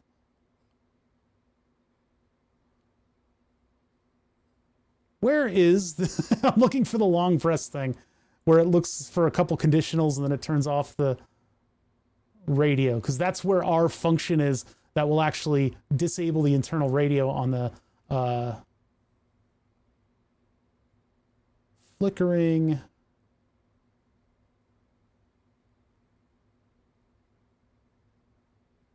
Yeah, see, look at all these different functions that they've got in here. But then we also, on top of that, we've got these secret functions that I know they're in here. I just got to find them. Hold on, let's collapse that and just see if I can find it a little bit more easily. Yeah, this is you hold for 10 seconds and it will format the microcontroller, which I guess is useful if you don't want to get into programming at all. You can get back your default settings if you mess something up, but we kind of want this thing to operate with the hardware from the get-go, right? Is this project for Hassan? No. Okay, here we go. So ESP Wi-Fi start and stop are our bread and butter. This is what we're trying to do with our user mod so that we can turn off the extra radio modem that we don't need while my dog is running around outside, right? This is for making my dog more visible and not for putting high voltage through her. So ESP Wi-Fi start does not need anything else. We don't need to include anything but wLED for some of the wLED functions. So now we can go back to our radio off, and we just know that in our loop, we need to do two things. We need to check the status of the pin every time interval. If pin is high, ESP Wi-Fi start, or is low to high. If pin is high to low, and then we just check what we used in button, and we just used stop. That's it. That's all we need to do, right? Except if we look at deep sleep, here's a trick. Here's a trick. Oh yeah, and we're gonna have to define our settings and get those into the EEPROM memory, which will be a little bit more complicated. We're just gonna start with the simplest stuff first. We're not gonna be able to kind of like iterate through this. We have to do everything all at once to get our user mod to function alongside everybody else, but we can take it step by step. So that's what I'm trying to do right now, is just take it step by step. I was reading through Deep Sleep in order to figure out how it works and whether or not it's useful to us, and I found one of the things that I thought I would have to test. When the ESP8266 powers up, it's going to be running the user mods a lot. Like, it'll go through the user mod code and run it as if it were its main loop, right? It'll run it alongside the main loop, is what I'm trying to say, which means that it might run hundreds of times. So if we're hammering away with radio off, radio off, radio off from the very start, that can cause problems, because if we turn the radio off and some other function tries to request that the radio does something, that can cause a lot of problems in setup and stuff like that. So what we do is, instead of immediately declaring radio off, what Deep Sleep does is it looks at delay counter 5. Delay Deep Sleep at boot up until preset settings are applied. So the very first thing that our program is going to do is wait. It's going to say, hey, if 5 milliseconds on the system clock, or for us 6, I'm going to wait a little longer than Deep Sleep. If 6 milliseconds have passed, we're going to assume that everybody is booted. And I was thinking of running like instigating another type of like function or variable, because there are a lot of flags in wLED, and so I started looking for what those flags might be called. I'm not a good enough programmer to figure out what they are, so I started to read Deep Sleep, and oh, okay, we could just wait a certain amount of time to turn off the radio, and that solves all of our problems with potentially hamstringing our startup sequence. Because remember, and I'm going to keep saying this throughout the stream, and you guys might get annoyed with me because there's like, you know, nobody's really chatting, and the people who are listening to me actually already know this. I'm just going to keep saying it though. We tried to give it no SSID and no password. Supposedly that disables the radio. In whatever version we're running, that froze it because something tried to do their function, either got stuck in the timing loop. We don't really know. We didn't figure out where it stopped working, but when we gave it the SSID and password again, it worked. So something in the microcontroller gets tripped up when it doesn't have an SSID and password. And we tested that. We found that to be the case. So people will come in here and authoritatively tell me, and again, I'm not singling out the person that did it before because they know a lot and they've actually steered me in the right direction often. There are people who I haven't seen as much who had the same exact thing to say. There is one single forum post about this where the creator of wLED says, just do that. But then again, there's also a forum post where the creator of wLED doesn't see any problem in having a 6-second and 10-second timer, and the 10-second timer completely resets all of your settings in your wLED device. They don't see any problem with that. The There's so many problems with that. And they just don't think there's anything wrong. Ugh. We need better button assignability and functionality and no hidden settings on the buttons, because the device that I'm modifying has one button, and you assign one button to wake it up from deep sleep. That's the same button that can accidentally wipe the entire microcontroller. That's bad. And there is also a watchdog function in this thing where if it resets a lot, it'll completely reprogram itself. Luckily, we can always get into here with USB and just completely give it a new brain. But I want to make it so that my platform IO files will give it a fully new brain without me having to go into the settings a lot. There are some settings that I still don't know how to like default yet. So that'll be like the fifth tier of the project. The window's closed. I'm freezing. I'm gonna move the fan. I'm starting to shiver. Those features not being in any kind of settings is a big flaw with wLED. They're supposed to be there as like a last ditch effort, but like some projects don't need them. And we're a fully battery powered device, so. Only mention it because I literally did it and it was okay for me. Difference between maybe that's it. It's the difference between the different ESP32s. Please don't take it as me saying you're wrong. No. Listen, you've said I'm wrong in the past and you've been completely right. So listen, it's okay. Yeah, you didn't hear. No, don't bother making excuses. I'm making excuses for you already. You are totally cool, and I don't want to do anything that would discourage you from saying anything in chat. Yeah, until you need full control. I'm trying to move chat window like in a little bit. Framed chat, is that locked? No, it's not locked. It's just, for some, OBS has trouble with selecting different layered things. Here, we're just going to make you guys 3 independent windows. That wasn't what I wanted. That was what I want. Move you guys just up like that. There, now I got full. Yeah, there's some. It's the baked-in stuff that I wish we had a control settings for, and the button stuff I wish was a little bit more malleable in what it does. Like if I had a settings page for all of those hidden features, the long press, the fade press, stuff like that, so that I could disable them in settings, that would be great. I'm not going to spend the programming time doing that, but if I were more GitHub-y, like if I really wanted my resume to look good for programming embedded devices, that would be something that I could see myself spending a little bit of time just refactoring a little bit, fix some of that button code so that you can access it in the settings and stuff. And maybe somebody already has, maybe there's a branch that does that, but it would be very useful to not have it a permanently instigated feature that you can only disable by going into platform IO and putting slashes in front of. Sometimes updates of ESP32 Arduino framework have regressions. It's not super consistent, which isn't surprising given the underlying complexity of Internet of Things hardware. I see. Years ago, I made an RGB light bulb with a PIC 16. Oh, that sounds fun. Made my own custom light fade cycle. If you really wanted to control it all, you need to write it all from scratch or find someone that has done it already for you.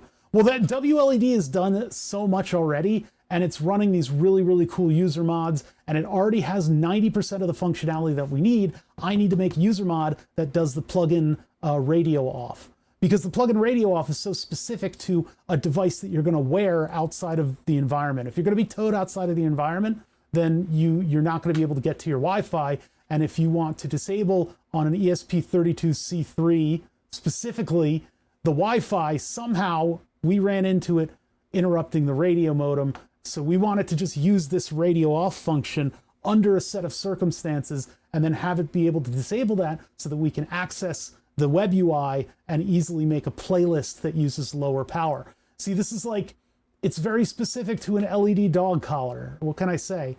Unfortunately, like we can only get this to run for so long. So maybe there's better LED dog collars out there. Maybe there is a wLED dog collar that's better than mine.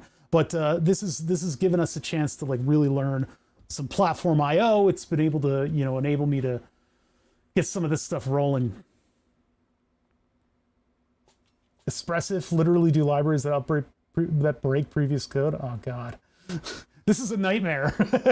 And of course, the wLED project working on so much different hardware is a godsend for some things. if I were to do like an LED installation for like a booth at TwitchCon, right? I could run the LED rope. I could basically buy a controller with a power supply that I plug into the wall, put wLED on that, bring a bunch of LED rope, tape it up to the booth, and then I would be running in like 5 minutes. I'd have all the features I would ever need. And then I go, oh no, wait, I want to fade it out a little bit. It's too bright. Oh, if you hold the button down, it'll fade it out. Oh, cool. All right. Glad they baked that in, right? That works fine. That's great. wLED is great for that. But if I want to walk around the convention center with the coolest fetish collar that anybody's ever seen, then I need to do a significant amount of modification to the code of this thing. Or if I want my dog to blink red and blue so that people think the cops are around the corner, I need to do some significant modification in order to make it a sort of rounded out and engineered device. We are going well above and beyond the Call of Duty. Listen, the normal, lazy way to engineer something like this is to make it less clean. I want it to be clean. I want it to look exactly like the previous collar that I bought. If I wanted it to be unclean, I could literally just zip tie one of these puppies to it, and we would have 800 milliamps of runtime, right? So, man, 60% of this stream is me justifying my own fuck-ass methodology. So anyway, we disabled and enabled deep sleep. This one has, let's see, class, deep sleep user mod, bool enabled true. Okay, we're going to steal that. Initialization done false. So he's using a timer to set off a Boolean. I am going to steal that. So radio off in our private class, we're going to add these two.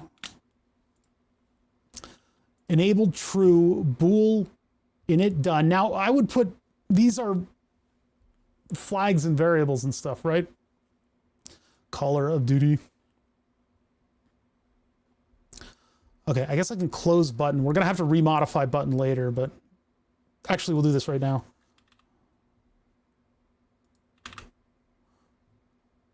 So that would be on long press button 0. Yeah, this is factory reset. I'm just getting rid of factory reset. That's too dangerous. Oh, it's a 10-second press to turn it off. I'll have to do that next time. The fade I would like to disable, but there's like a lot of weird stuff around it.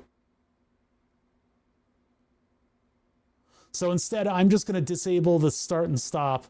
And the else is the 6-second press. That's how they're doing it with an if else, the 10-second or 6-second. And you can only change the timing by going into the code here to change that 10 and 6 seconds. So if you wanted it to be like a 30-second button down, you have to go into Platform IO and load up the stuff. You can't just do that in the settings. Why is it not in the settings? This should be in the settings. This 10 and 6 second. And it shouldn't be in an if and an else. It should be in a 10 and a 6 second so that you could change the 6 and you could change the 10. As it's written right now, if you wanted the functionality of the 6-second press to be at 60 seconds, you cannot do that because it needs to be somewhere less than 10 seconds. There's 4 seconds that define that state. And if you go beyond that, it resets your device. That's not good. It shouldn't be the way that it is. There should be a bigger gap between the two, and you should be able to change the settings so that they should be independent and not an if else. It's the statement is, if the button has been pressed down more than 10 seconds, do this, otherwise do that, which is not a good way to do this. No. Remember to keep your elbow bent when you're gesticulating like this, okay? No need to explain. I think most of us are in the same boat somewhere on Shit Creek. Should be 6 and 7 seconds. User was banned for this post. Okay, so anyway, we're going to keep all that stuff disabled, but we got, from here, we got our Wi-Fi stop. Yeah, we covered 6.7 earlier. I hate the single button timed release control function. It's nice because of one button, but it's a pain to use sometimes. We did that on our security cameras. Press top, reset, hold for 10 seconds default, 5 seconds with something. Yeah, it's single button microcontroller stuff is neat and it's tricky, but it's annoying from a user standpoint. Color of Duty. Donated $10. Thanks, Caller of Duty. I really, really appreciate it. I do though. $10 is awesome. I didn't see what the status light did, but it did alert me to that happening, which is good because it doesn't pop up on the Social Stream Ninja thing. I got to get that Social Stream Ninja working with like a Raspberry Pi so that I can have it come up default and I can put it on that green CRT that I have, because I think that would be cool. Oh, and guess what, chat? This is other project stuff, but whatever. It's my stream. I can do whatever I want. Did I mention that my brother came over for Thanksgiving? How do I get this out of? Wait a minute. Why don't I have an open in browser? What the? Oh, copy link. I see. Did they change that? There's no more open in browser. Weird. Maybe it's when you use Chrome because it's Chromium. I have sitting in the room behind me a BMW car seat.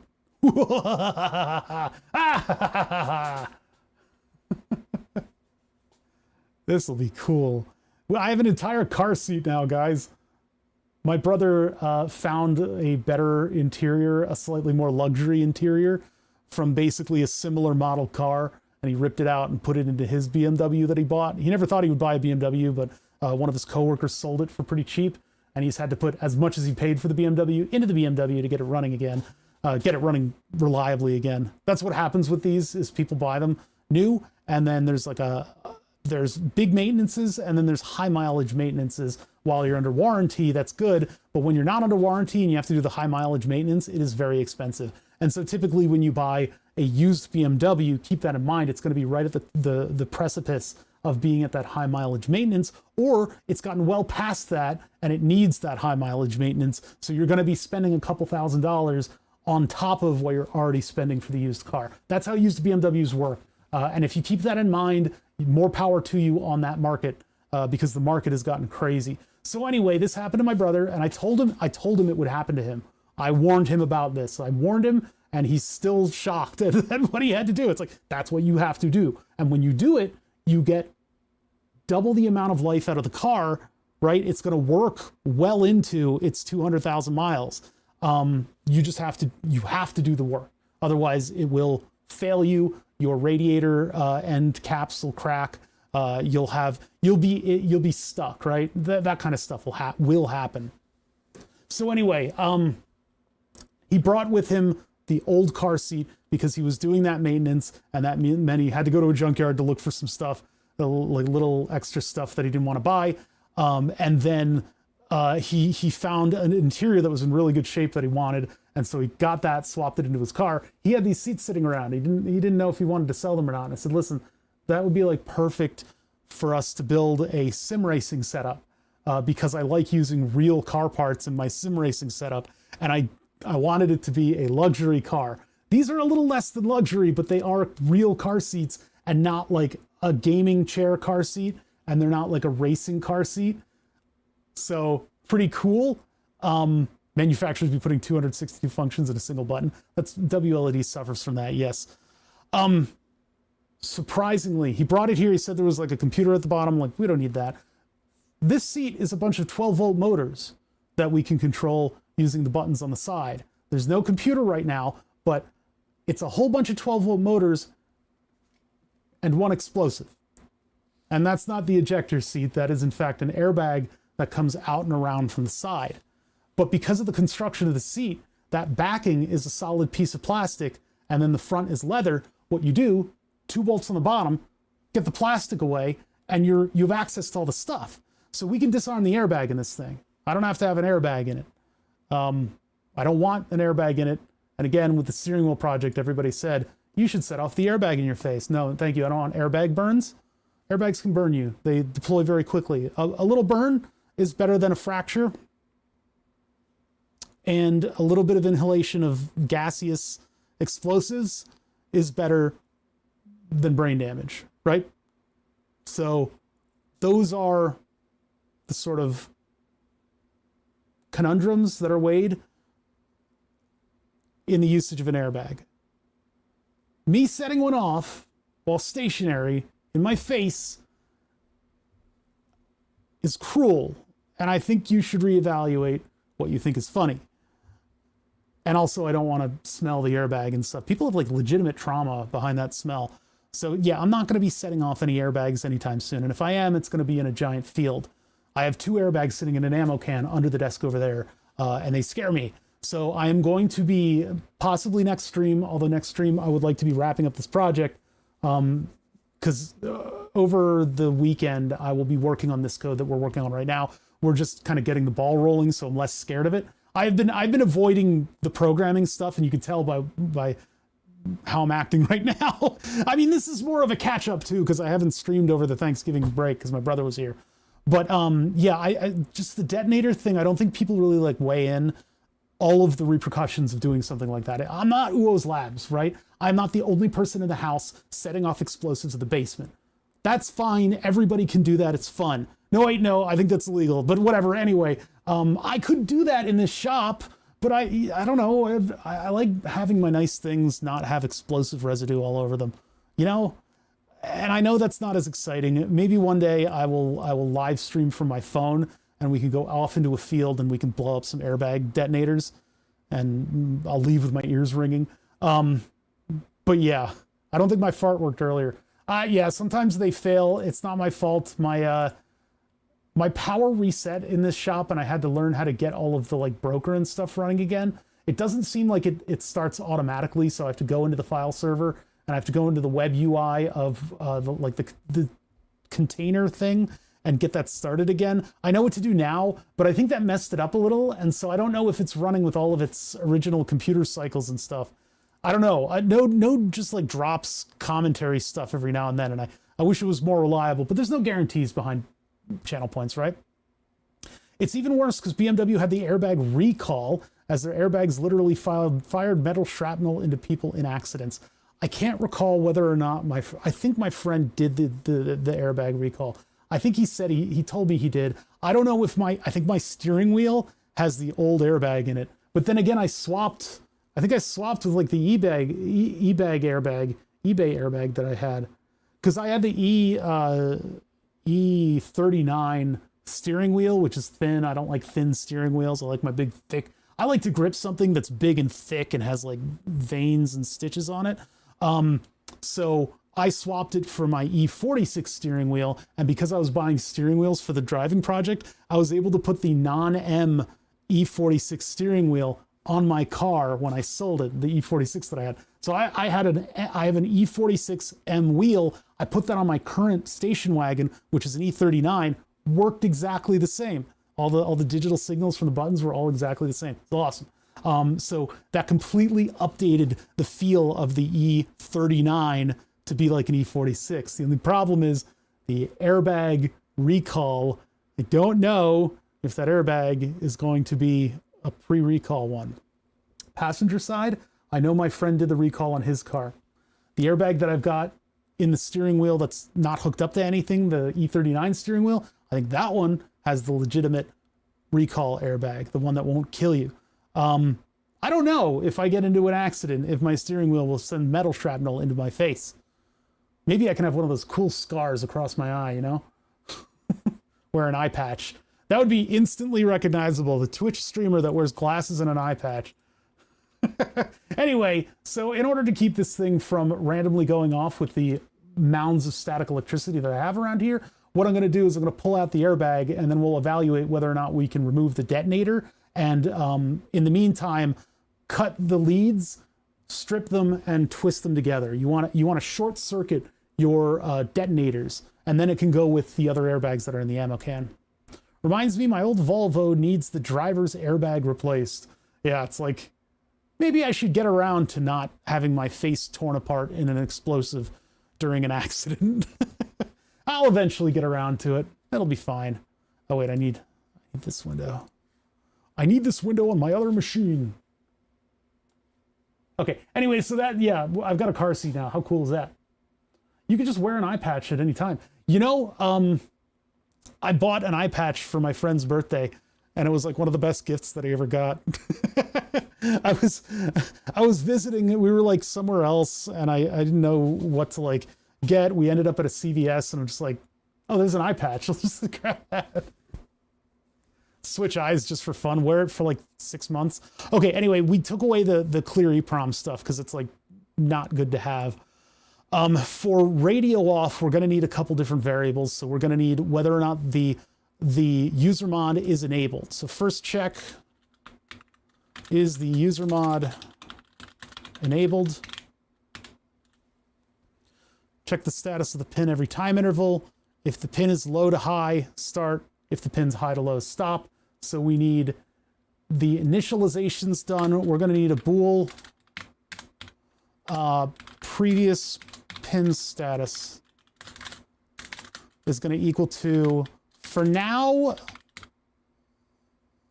I don't know if it should be, well, previous radio status, have previous radio status, or radio on off. Nope, radio on off. So it would be true when we start out.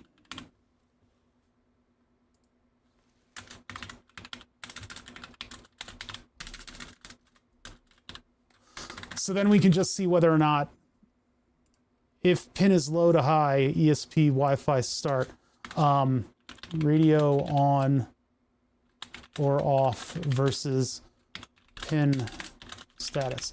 So that just sees whether or not they agree and then turns it on and off. That way we're not hammering away at the command.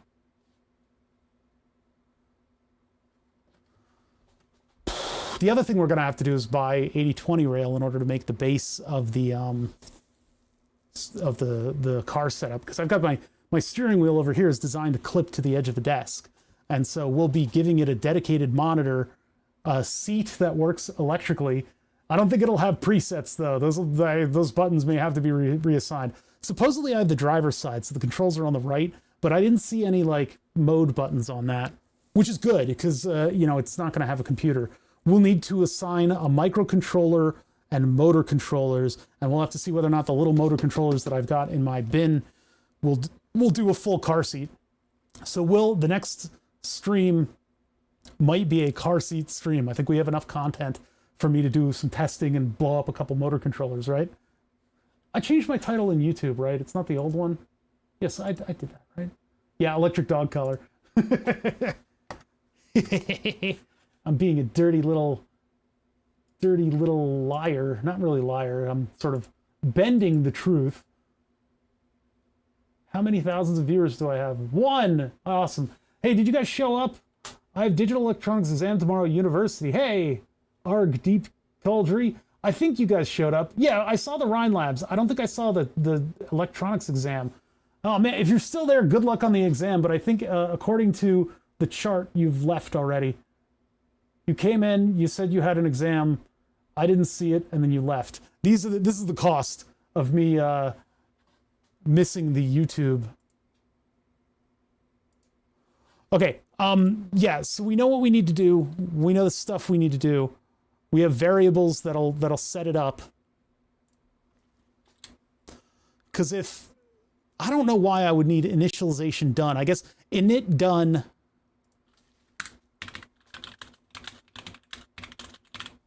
Init done keeps us out for the first 5 milliseconds.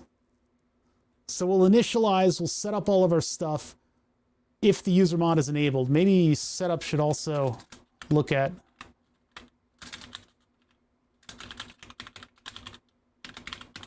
that would be in the settings. It has to load the settings and figure out whether or not the user mod is actually enabled in those. Let's stand up for a minute. Stand up! Make sure you're not sitting for too long and get blood clots. We'll see whether or not deep sleep does that stuff too. So wake up pin is equal to deep sleep wake up pin. In our case, we're going to make the exact same thing, except it's going to be our variable. So UN8T, so we don't take up too much program space. Wake up pin is equal to radio off radio off wake up pin. And so we need to define that. up top. If and def deep sleep wake up pin, and we'll default it to a value. For us, it's not pin 0. It's going to be a different default. So up here, we have if and defs right here below our write up. And this is radio off.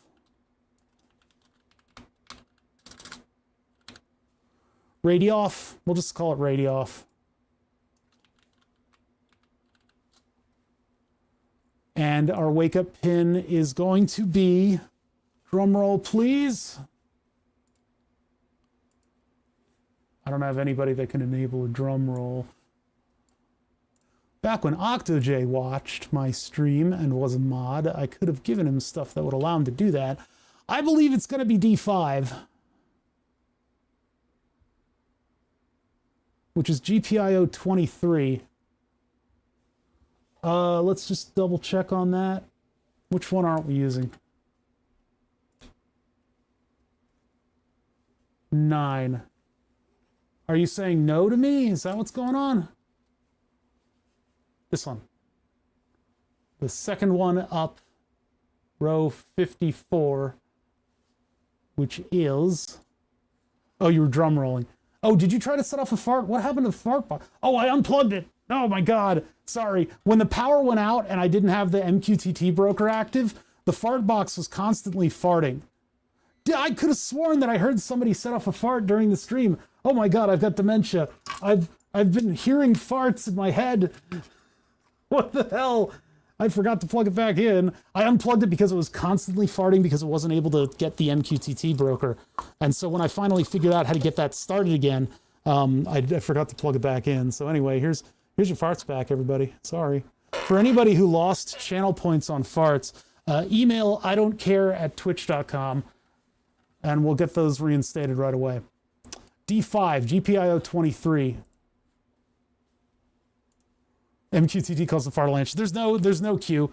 There's only like a running queue, so that if a couple people, well, with the microcontroller off, there is no queue.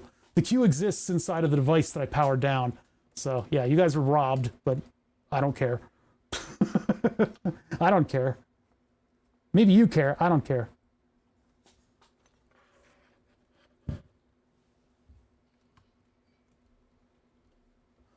I just need to get my view back here. Hold on. If it doesn't work, then something else is going on that I need to look into. By all means, it probably should work now. Let me just circle back and do a test. Let's go back into Node-RED. First and foremost, I need my shop to actually function.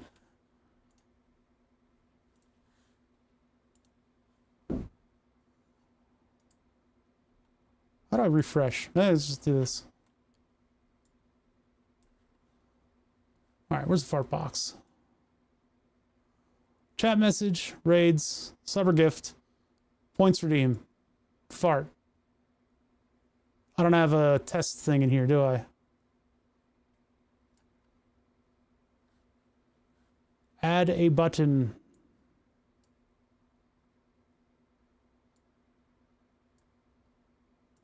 Sure, whatever. It'll look at this and it'll say, wait a minute, there's nothing in here. And then it'll do a random one. I think.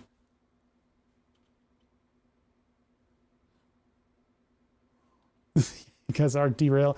Well, I mean, listen, I built a long-standing wall-mounted laser etching username thing specifically to distract me.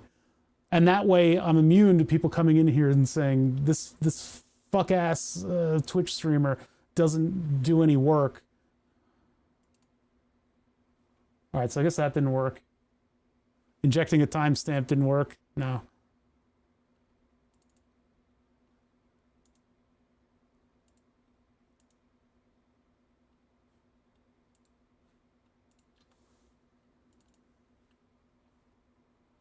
Payload.rewards name contains fart. Oh, so if we actually bypass that and just go to set message payload.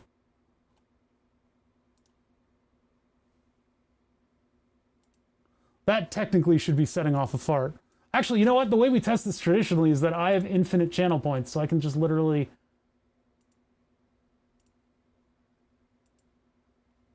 Oh, God, stupid menus. All right, so I can just set that off. Okay, so yeah, it is broken. I don't know what's broken. Let's check. So if we debug and we look for a message that contains fart, and I deploy that, and then I set off one of my farts, I'm gonna fart. And I do 2. Event type, redeem, user ID, oh bother, blah, blah, blah, blah. Okay, so it's something in the device. Fartbox says it's connected. So let's then plug debug into the fartbox and see what we're actually sending over MQTT. And then I'm gonna fart. I'm gonna fart so hard. Redeem, user ID, oh bother. Reward ID, blah, blah, blah. Node, debug 5, message payload object. Hold on, where's my mouse? Where's my mouse? I got 3 screens. It's easy to lose the mouse. Reward message 2. What? Reward message 2? Wait a minute. I said 3.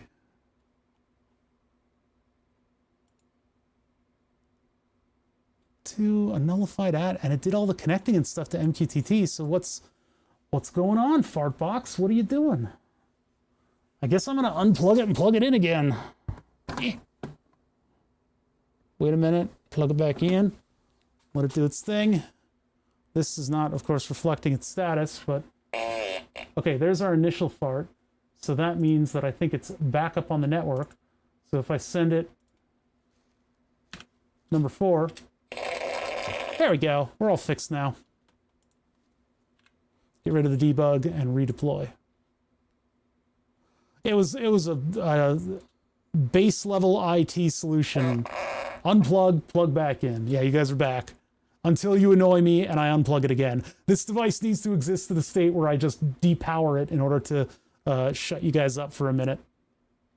Because again, I have about 500,000 things, including you guys just talking in chat, to completely and utterly derail me. I'm very derailable in my normal operation, but we're doing good work here. We're putting together a framework that ChatGPT would do in about a split second, but I don't feel like prompting AI to do this because it's so specialized that it's within wLED, and I don't trust AI to put together what I'm trying to, I don't trust it to pick up what I'm putting down.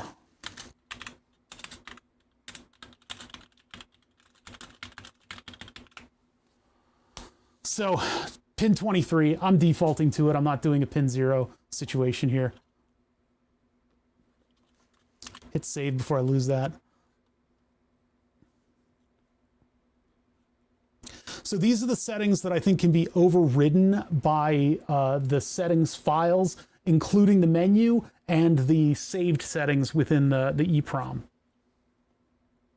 Which is probably why I should set it to 0 and then have the default in the override.ini file, but I'll put it in here just for now. I don't think it's really that super duper important. Because then I'll have to do an if 0. Let's close button. Button is confusing. Do we save button? Yeah, go ahead and save button. We disabled all of the special function of button except for the hold for fade, which I don't know how to disable that because it's a little bit more complicated in the code. I can probably figure it out, but it seems to exist in multiple places at once. So I'm going to leave the fade stuff in there. So deep sleep. Wake when high. We actually want that just in case somebody has a different system or you want to build in the changeability in there. Like if you have the default pull-ups or whatever. So radio off.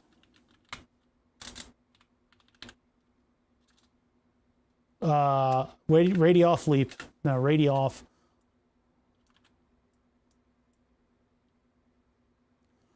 For us, it is going to be, well, I guess we're doing true and false on this one. And we do want wake when high. So actually we kind of want a 1 in there.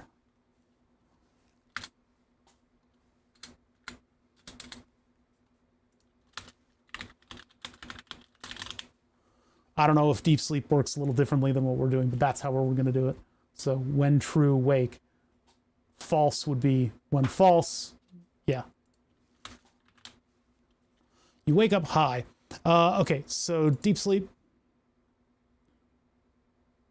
Oh, I have to end these ifs. Whoopsies.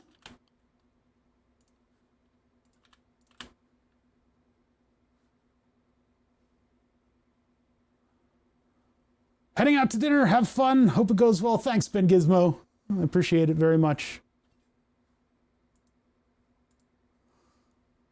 Seriously, if you guys haven't seen it, Ben Gizmo's saved my turkey like multiple times. Wake up interval, we don't need. Delay, we don't need. We're not doing any timer functions. Deep sleep also works with timer functions, so if you want it to deep sleep for a certain amount of time and then wake up, it does that. But for us, all we want from deep sleep is that power down functionality and its framework. Okay, we've gotten into its privates now. So let's take a look at what privates it has. We'll put a space in there just to be like our buddy. Bool enable true, bool initialization done false. We got those two.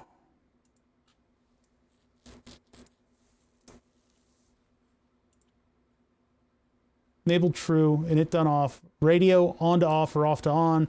True is equal to on. Our default initial state for the radio is on as we let it boot up and do its thing so that it doesn't stop the program from running.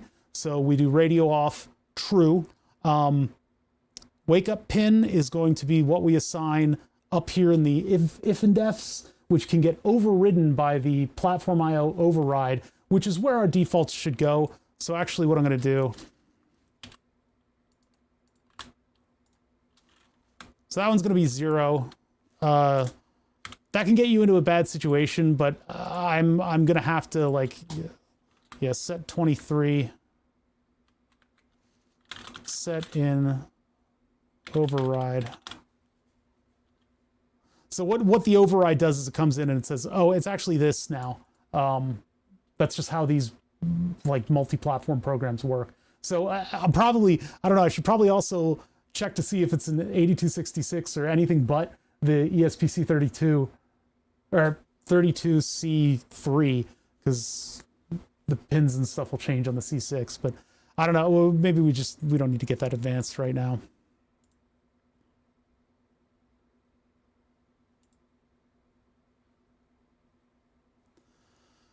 Bool no pool, wake up pin, wake when high. Use pull up and pull down resistor. I might not include, because the other ones, like if it uses the internal pull up, that's useless, right? We would default not use the input pull up. And so I might just not include that at all and just say we need no input pull up.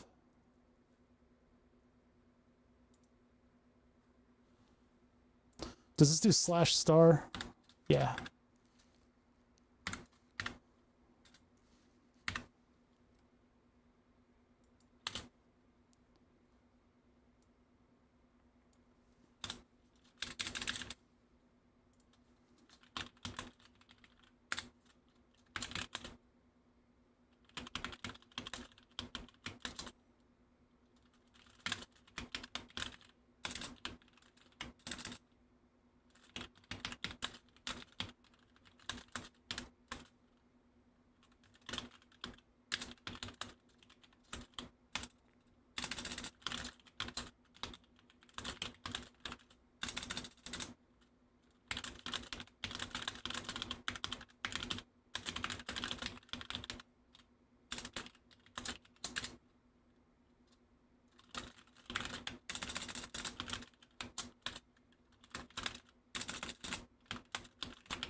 Okay.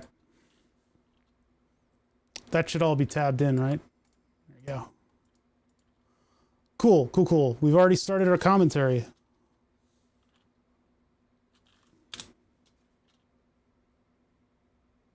Yay, I want to get. Oh, an electric dog collar from the title? Yeah. We've been playing with wLED, which is generally not for like something like a little electric dog collar. And I've been able to put no less than 92 LEDs inside of this dog collar here. The 92 LEDs are thanks to the 2.7 millimeter wide WS2812 strip. The problem with that, and the yay I want to get, makes me think you probably want this for personal reasons and not because your dog is potentially... I just messed up all of my focuses by hitting the wrong button. Hold on, wait one sec. Face. Where's the face cam? Yeah, I'm completely... I've sustained a head injury. Oh my God. Oh, my brain doesn't feel like my brain no more. All right, there we go. We're back in focus. Yay, I want to get... There's like a whole host of reasons that this thing would not be good for like a convention floor. Because you probably want to be on the convention floor for like more than 4 hours. And unless you can hide it behind something, having a big ass USB plug coming out of this thing might be a little inconvenient. Maybe it would be okay. You would need like an extra battery in order to sustain operation for a long time, because we're putting it back into the original enclosure for a much lower power device. And so we've got 250 milliamp hours to play with. Not even that, because they all lie, and we don't get 10% of the battery because we don't want to kill the battery. So we don't even get that amount of power, and this thing can draw up to 300 milliamps with that radio going. So all this programming that we're doing, we're trying to eke out just that little bit of extra functionality for this, so that my dog, if she happens to get away from me, will at least be super visible for a couple hours. But that's all we can offer. Yeah, isn't that cool? It looks really cool, and it looks better in person. These LEDs look way better in person. I have it on a random thing. I don't know why it chose green and it's just stuck with it for a while. But if you'll notice, this is also reacting to the audio, which is pretty cool. Let's go to a different one then. Yeah, so unfortunately, this thing in its existence right now is going to be very highly specialized, unless I can come up with a way to make it suck down way less current. I think the better solution is to put a bigger battery in it, but I only have so much project budget for this one. It's yeah, it's very cool. It's going to be something that maybe like if somebody's motivated enough, they'll have to do on their own. Why did it go to green and just stick there? That's so weird. Oh, because I have a timed thing that makes it turn to a different color setting. I see. I need to get rid of that one. I've been avoiding doing this for quite some time because I didn't want to like get down to the nuts and bolts of the project. So this is what today's stream is all about, is me shoving my own face into this actual project to get it to get to the next step, right? I want to do the hologram things that the kids are doing with just simple strips. There's I forget which convention, but their badge this year was one of those things where you swipe it and it displays text. They did that just using a wire dangling, and the wire would hit part of the PCB, and that would figure out that you're scanning back and forth. But yeah, what we're trying to do right now is we're trying to make the microcontroller turn off its internal radio when we've got USB unplugged. And so we're doing that with one of the pins of the micro that we have spare, because I had to get rid of the accelerometer feature. The accelerometer feature I would have really liked, because you can do some cool stuff with that. I can't do anything with it, so we're going to drop it. We do have microphone stuff, and I'll have to make a playlist eventually of whichever of these things I like, so that we can have the dog sparkle. My corgi will sparkle like all hell. She must.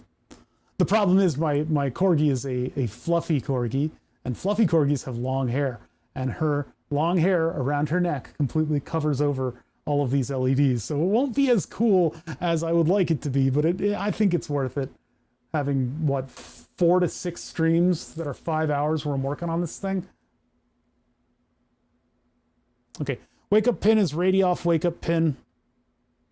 Wake up pin is defaulted to 0. We will eventually put 23 into the override that will override this declaration. But we need to have this declaration in here or it'll throw errors in the compiler. So radio off wake up pin we've assigned, and then according to deep sleep, wake up after, and that's interval in seconds less than 0 button only. We're not worried about that. Sleep delay, we're not worried about. Delay counter. Delay sleep until settings are applied. This is sort of the bread and butter of this thing. We need this setting. Ours is going to be 6 milliseconds. We're going to wait longer because we're cooler. Has more colors, and yes, it's hard work, yeah. Having the 2 rows of LEDs is also sort of detrimental to the current requirement involved in this. If I put this exact same system under the dense 1-line strip, it could still sparkle like a... okay, all this LED strip stuff is all tangled.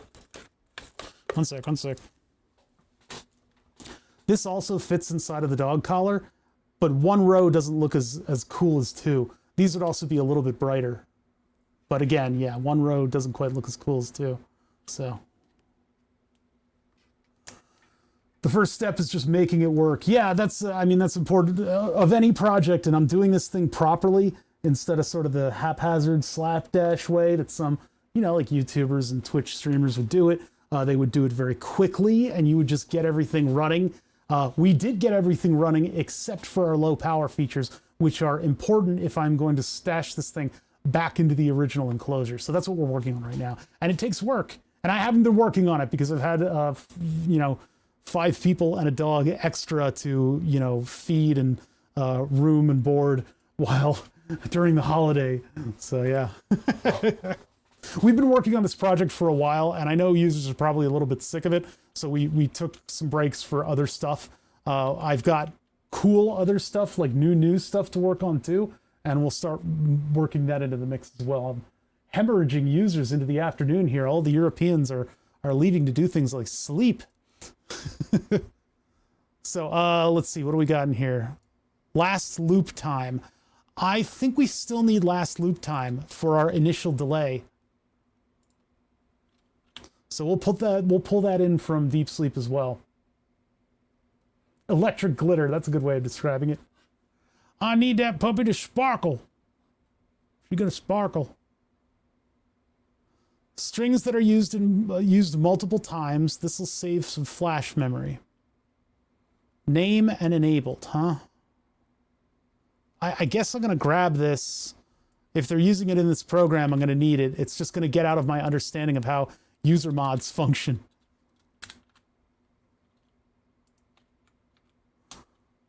Used multiple times. This will save some flash memory. All right. Yeah, the color cycle is actually pretty good. I might keep it on color cycle. Supposedly this thing is responding to audio, and I guess it kind of does. Some of them are more responsive than others. Yeah, we had a good holiday. It was hectic. I mean, with 3 teenagers and Finnish Spitz to add to the mix. Our Corgi, I don't know if our Corgi knows that dog is family, because she was kind of a little mean to him. But I think she knows the dog. It's just funny that she's like so standoffish with him. If def config IDF target ESP32 GPIO valid GPIO 024 12 to 15 25 to 39 can be used for wake up. We don't care about that. Although technically, no, we don't care about that. We're not doing a deep sleep wake up. We're turning the radio on and off.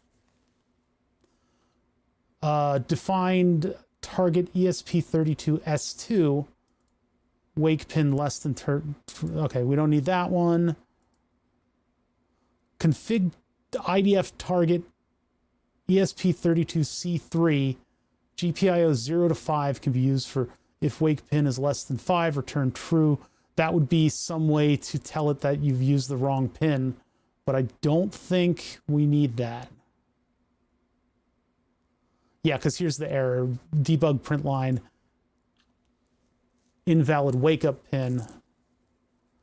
We're going to give it any of the digital pins, and all that's going to do is turn on and off the radio. And I think they're all valid for that, because we're not putting us into a dangerous deep sleep where we won't be able to see anything happening.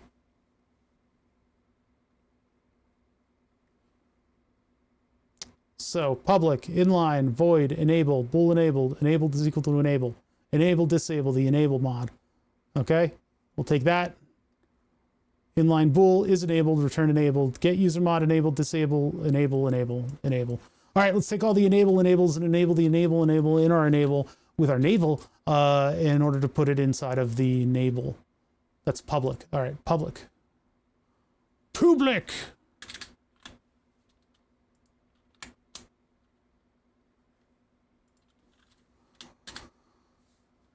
Okay, public, deep sleep, does that. Setup is called at boot, or in this case, after every exit of sleep mode. Okay? Setup to do. If the dinit of RTC pin is required to do, it could be done here. RTC GPIO dinit wake up pin. Init done is equal to true at the end of that. So that doesn't, I don't know if init done is necessary here. This is where we have, I mean, do we need to, that's weird. We're assigning pins to deep sleep, but we don't do anything in the loop in order to enable.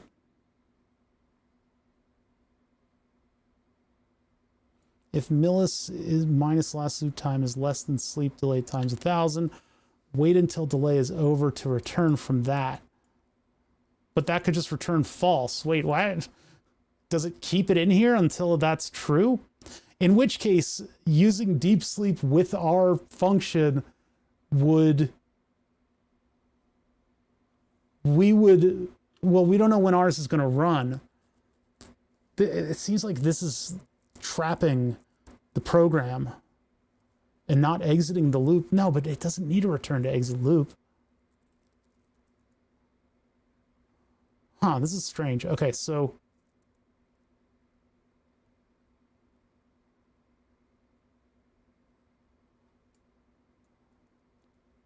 setup is called to boot, or in this case, after every exit of sleep mode.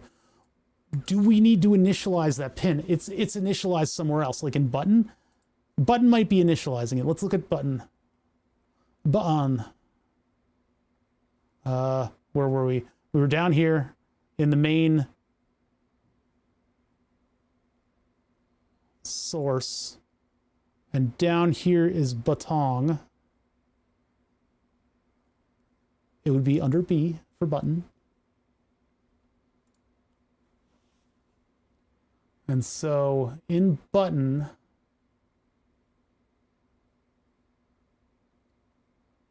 apply preset macro button. Okay, so yeah, those are all the functions. Where's our initialization here? Touch button ISR, handle IO.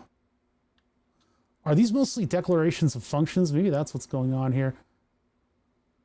Handle, yeah, it's functions like handle button. So it'd actually be in wLED.c++, which is where it would initialize stuff initially. And it would probably be, you know, platform specific.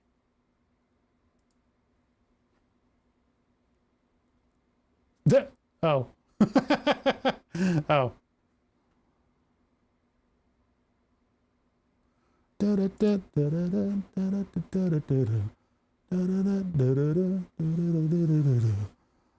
Okay, wLED reset, loop, setup, hello?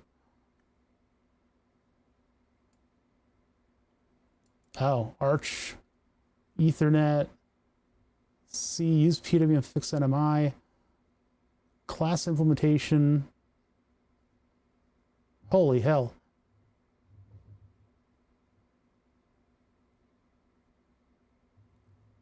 Handle time, handle connection, handle Wi-Fi, et cetera, et cetera, et cetera. So there's probably an initialization handler here. I'm just looking to see where the buttons are. Like, do I need to set that pin mode? I guess I don't need to do that because it's already being handled by all this stuff, depending on what platform you're actually on. There is so much code here to understand that I just don't need to get into in order to make a user mod. So let's close this before we get psychically injure ourselves.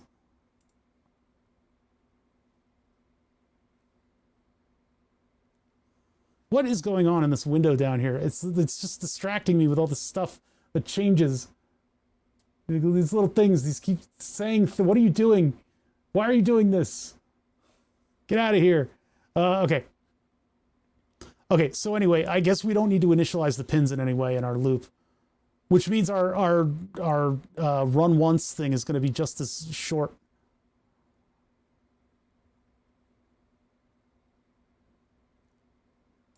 And they say init done is equal to true. I'm so excited for the next wave of tech that's coming out. Thank you for answering my tech questions about lasers. Hey, you know what? That's what I'm here for. Things have been quiet lately on stream. We haven't had as many viewers. If things were more busy, I wouldn't be able to take questions from, you know, people who just genuinely want to get into this kind of stuff. So it's a double-edged sword, kind of, that we don't have a lot of people in here. I can spend the time to say, yeah, man, let's do this. I'm happy to have you. And don't ever think that you're spamming my chat. I don't care about that. I could have a wall of a single user. It's fine, because we've only got 36 people in here. That's relatively small for my normal numbers, and it's because we're doing programming. What I don't appreciate is that Groovy something is here. No, I love Groovy something. I am just getting myself deeper into confusion here the more I get into these user mods, but I think we're doing good stuff. What I did is I tried to go into this deep sleep. I copied the files and I thought I'd change the variable names a little bit and just roll with it. There's stuff that we need to do that's totally different from deep sleep. So I think this is a good way to get through it.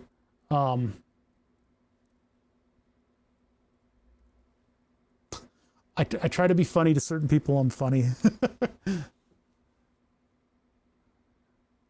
Oh crap, it's Short Lurker. He's going to tell me I'm doing everything wrong.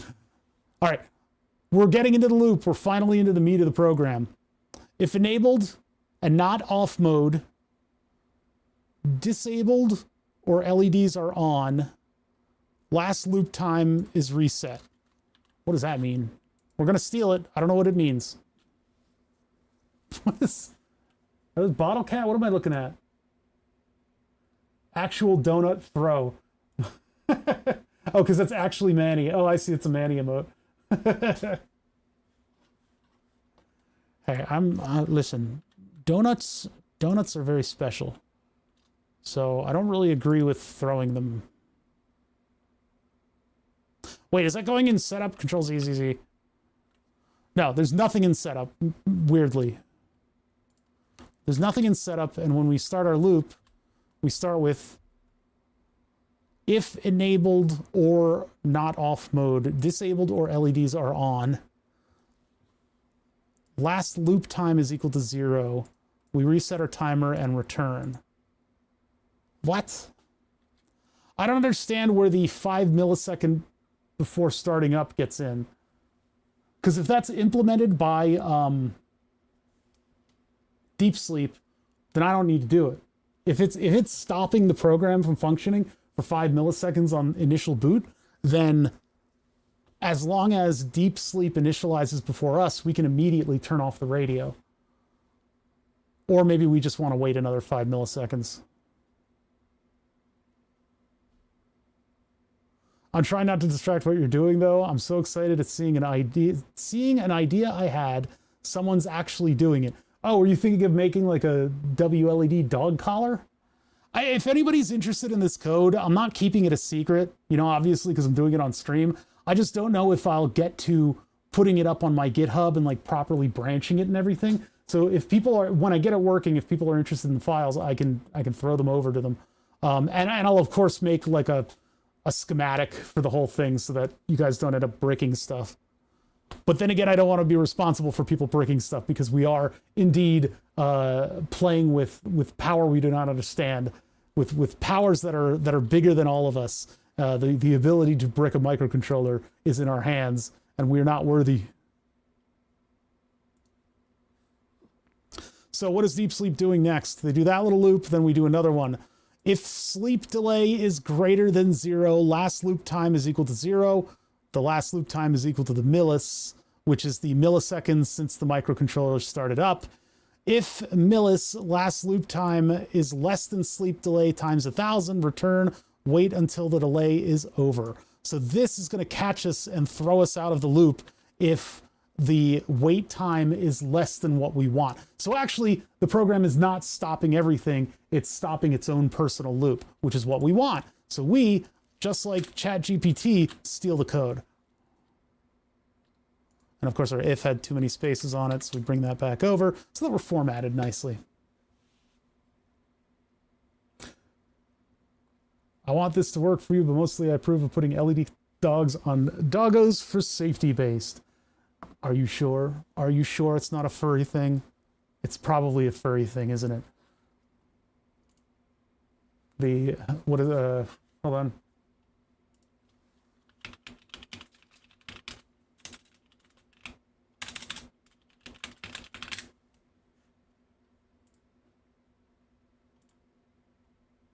Come on, hurry up, computer.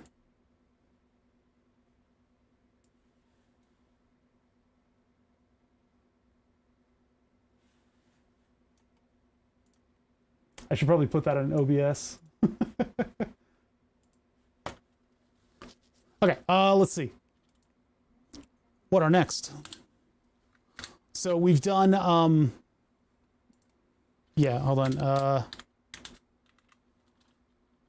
End loop if system hasn't exceeded initial init delay. I'm going to put more comments in this so that when I get back to this code in 6 years to do like the little tiny functionality thing, I will have, you know, something to like baby me through the process and make sure that my dumbass knows what everything is doing. So if enabled or off mode, disabled or LEDs are on, reset our loop time and return. What does, so the last loop time seems to be like a watchdog timer to see if your loop takes too much time and it'll kill it, maybe. But what is that doing? Disabled or LEDs are on. If our thing is enabled, if our thing is not enabled, loop time goes to 0, we get out of here. Okay, so this is check to see if mod is enabled or if the LEDs are powered down.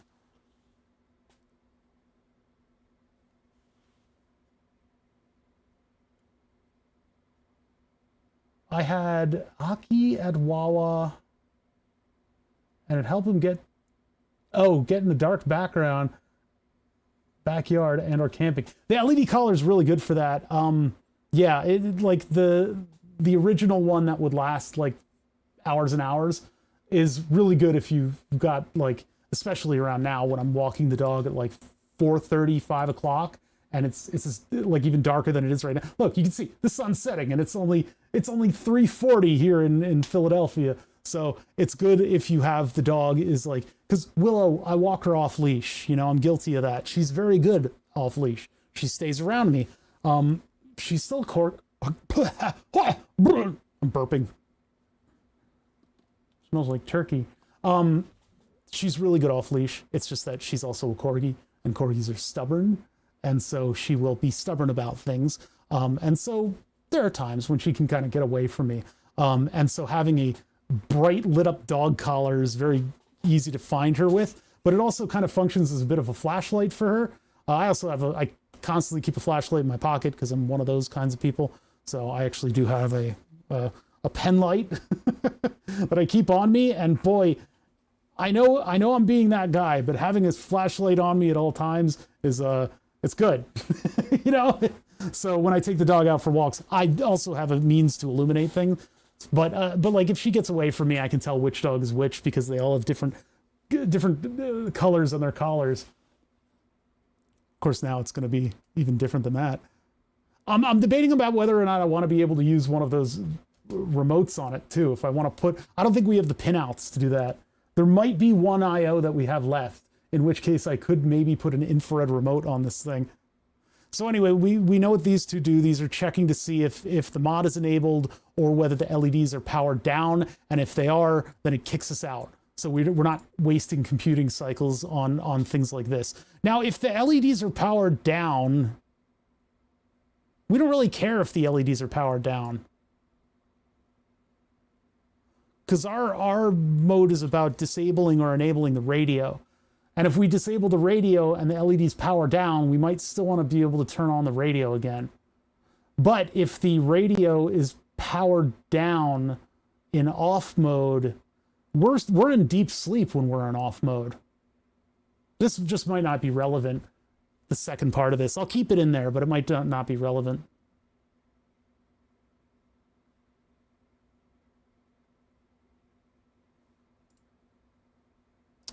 So we're back to looking at how deep sleep functions. Geez, get out of here, pop-ups. Geez. You hovering over the conditional and having it give a pop-up is probably useful for some people, but for me, it just confuses me. If power up is equal to false and delay counter, if delay sleep in case preset being loaded into turn on at boot is disabled, handle IO, okay, I gotta suss out what the hell this thing is doing. If power up is equal to false, so we're not powering up, and delay counter is equal to 1. Where are we delay countering anywhere else? I don't know what that is.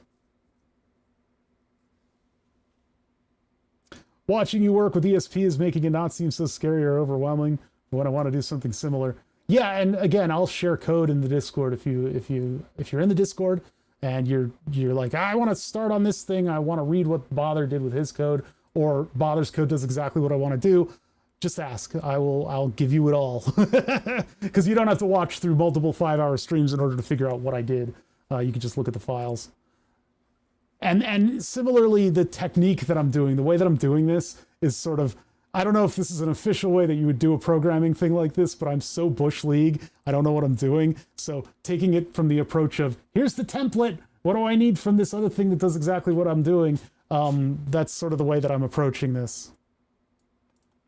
It's helping me to understand how deep sleep works too. It's pretty cool. There's a lot of checks that are going on in order to make sure that the microcontroller is in the right mode to be receiving the type of thing that you're trying to do. And I think this is when we get into the bread and butter of this thing actually deep sleeping.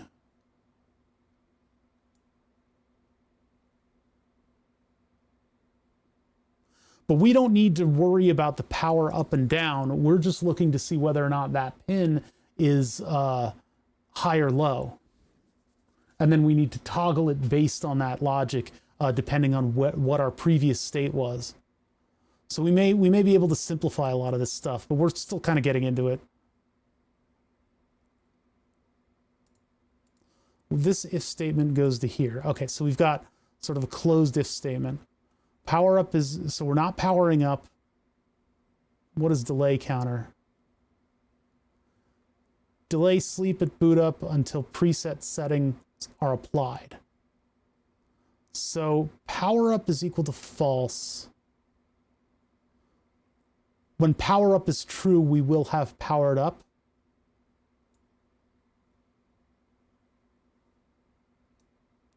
Or power up is equal to true, and we minus the delay counter. Oh, wait a minute.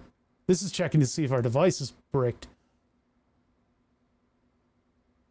So we haven't powered up yet, and our delay counter is not up. And we delay counter, if the delay counter is equal to 2, and it's off, forced to turn on no matter the settings. Device is bricked. If a user set sleep delay is equal to 0, no boot up preset, and turn on at boot is equal to false. That's not us. We don't need to do that. We're not playing with deep sleep here. Detective Bother. I am reading something that was supposed to be programmed in the clearest possible manner and was probably refactored a couple times so that it was minimalistic and got all the operation done, and they're using ample code commentary in order to tell a microcontroller programmer precisely what's going on. But if you want to call me a detective, I'm okay with it. That was going to be my next gun purchase, was a revolver that looks like you found it underneath a dumpster. The Colt Detective revolver, just because I want to have like a gun that looks like I magnet fished it. I haven't done that though. I don't know if I'm going to do that gun purchase. Or like if I could potentially buy it like out of a dumpster. Because that was the most Nagant rifle that I had. My buddy and I, just because it's Pennsylvania and we have some very unrestricted gun laws here, we went to the parking lot of a supermarket, and I open up my trunk, he opens up his trunk, and I'm like, "You got the goods?" He's like, "I don't know, you got the money?" And we look, and I did a secret handshake with him and slipped him $100 bill. And then we transferred the rifle and the accessories from his trunk to my trunk. And that, my friends, is a valid gun sale in Pennsylvania. No paperwork, money that's palmed between two individuals in an agreement. As long as it's a long rifle and not a handgun, no checks, nothing. That was a completely valid gun purchase in a dark parking lot of a shopping mall. No, it was a dark parking lot of a supermarket. It was awesome. All right, so this is like a we bricked it delay mode that I don't think we need, because it's doing all kinds of stuff in this. Turn on at low brightness. Strip set night brightness to the brightness. Need to make handle IO not turn off LEDs. Really does not help. And it seems like two authors are arguing about what should be happening during this. I wonder if I need to is this the reason why it's not like it'll turn on again? That might be. Yeah, here's where it pulls in preset 0. If relay pin is greater than or equal to 0, turn relay on. To do this should be done by wLED. What function to call? What the heck? This isn't even done. And yet we're using it perfectly fine. We're using this in the current thing and it works.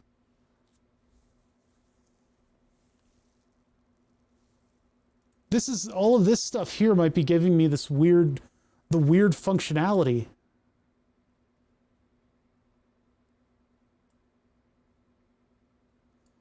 I'm not including this in ours because this seems like this is an entirely strange function in here.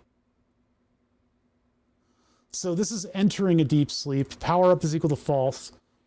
Turn LEDs on in all subsequent boot ups. Overrides turn LEDs on off. Power up reset boot. If not pin is valid, wake up pin, then we get out of here. So if we have an invalid pin, pin mode, wake up pin input. Make sure GPIO is input with a pull up, pull down disabled.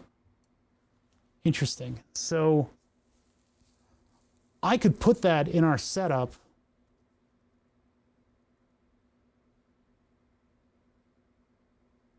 Sleep enable timer wake up. Jeez, this is complicated. I don't think I need to get into this stuff.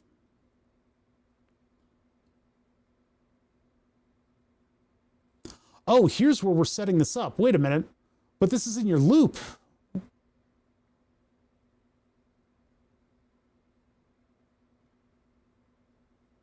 What are we in right now? Ooh, whoa. Yeah, we're in void loop. We're in the base of void loop. The root of void loop. And we're just pin moding in the main loop of a function. I guess if we passed all the other criteria, it would have kicked us out of the loop already. But then this is going to run every single time we're redefining those pins again and again and again and again. It's strange.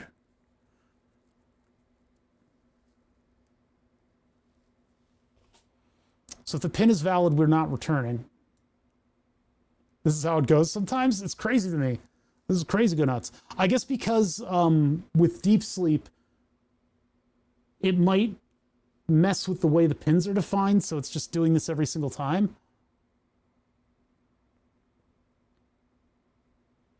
If wake up after this, I don't like how they're doing this in 2 lines without any parenthetical things around it. That's so weird. I mean, I guess that's valid if you have one single function. Oh no, but they're ending their if in the, yeah, that's the conditional, but then they don't have brackets around this. I don't like that. That makes it way less readable, especially if you put that function on the next line. And it's a 1-line function, so I guess it's okay if there aren't brackets around it. But I don't know. Call me old school, but I just don't like that. That's weird.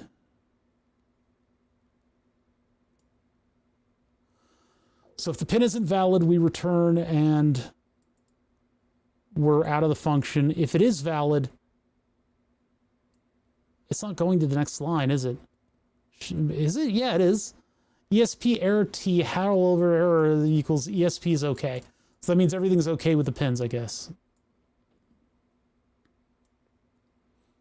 Pin mode, wake up pin as an input, just to make sure. Sleep disable wake up source. Disable all the wake up sources. If a wake up after is defined, sleep enable timer wake up. If defined, config target and no pull up is selected, GPIO sleep set pull mode, and that does the floating pin wake up mode. So again, that's specific to wake up. That's not for us. We're going to have to implement our stuff in this section. I'm just seeing if there's anything weird, like, you know, setting pin modes and stuff, if we need to actually do anything with that. Whew, this is heady. This is heady. I've got a lot of like programming stuff in my head at all times. I think of everything at all times. All right. Else enable the, so pull mode with the pull up or pull down. So that's okay. So in ours, we can set whether it's pull up or pull down, but actually it's going to be irrelevant because we are specifically going off of USB. So pin assignments can change, but if we're going off whether or not USB is plugged in order to do a portable device without a radio, that's specializing a lot and not saying like, you could make a jumper that'll turn on and off the radio with this. Instead, I'm pretty much focusing on that one. If I wanted to have it be like, you could set a jumper that would set whether or not the radio's on, and if that is an internal pull-up, then you would have a jumper to ground. In which case I would have you able to select whether or not there's a high or low, depending on whether or not your input pull-ups are enabled. So maybe we should keep that functionality in there. The high or low thing needs to be retained, but we don't have to be so weird about it. With the deep sleep, they had to have several functions because there are several functions that define whether or not the deep sleep is interrupted with a high or low. That way, because they're implemented like specifically to different functions of the microcontroller, which is, you know, we're utilizing turning off the radio, which is specific to the microcontroller. But we don't need to worry about the high and low stuff because we're running in a system where the loops are going to continue. I hope people get that because I barely get that. The deep sleep is like a special function for the microcontroller where it's going to stop running the main loop. It's gonna be running its own internal hyper low power stuff and retaining, keeping an eye on that one pin. We're not doing that. We're gonna periodically check to see whether or not the pin for the radio. Actually, no, we're not periodic. Every loop we are going to check to see whether or not 5 volts is on that pin. And if it is, then we're going to enable the radio. But if it is and our radio is disabled, we enable it. Ooh-wee. That's a lot. Now the private classes, are those thrown out during the interim looping or are those kept? Like static constant character names, static constant character enabled.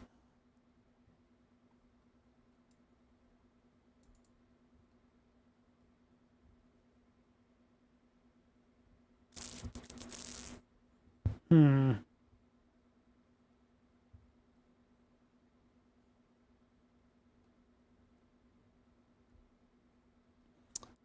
Yeah, I'm gonna have to figure this out. I need a variable that persists between loops that will tell me whether or not the thingy wingy, whether or not the radio is on or off. Oops. And I'm wondering if that's going to be a public or a private. Enable and is enabled. Enable, disable the user mod.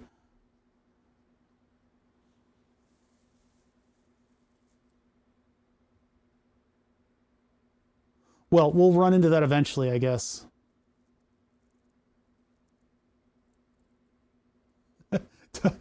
Careful about learning things from me because I could be wrong about everything that I'm talking about. I don't know this stuff. I'm figuring it out too as I read through this.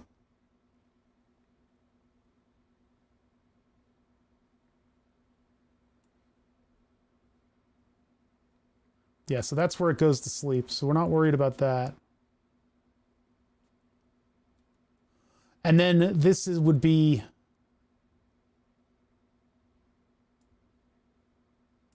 S2 and S3. Oh, so wait, this is for a different. Oh boy.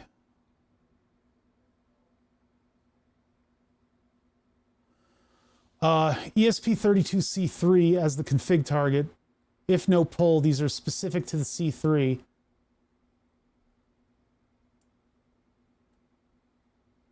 ESP deep sleep enable is the same command.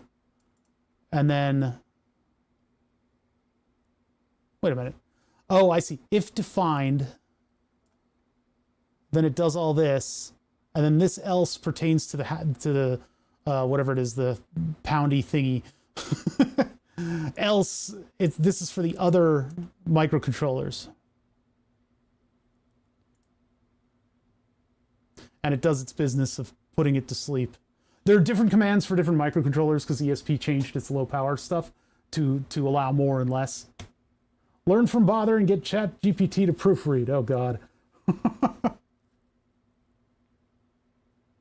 So yeah, the thing is we're on a multi-platform device. And so between the ESP8266, the C3, the C6, the whatever else exists that can run that can run wLED, between all those microcontrollers, they all have different functions in order to disable deep sleeps. So a lot of the checks that are going on here are making sure that we are, in fact, on the right microcontroller. And if we're on a different microcontroller, the deep sleep commands change. And so by virtue, the functionality changes. I'm only interested in the C3 and the C6. And when the C6 gets wLED, I'm probably going to have to go through all this code again to get it to work properly. But since we are only on one microcontroller, we're free. I'm free to just program this without some checks in it that would typically be there if I was going to make this user mod public. But I'm not going to do that. So anyway, so that's what we're reading right now. So as I read this, I'm figuring out what I need to pull over into my own code. And I think this is where I need to actually start making my own code.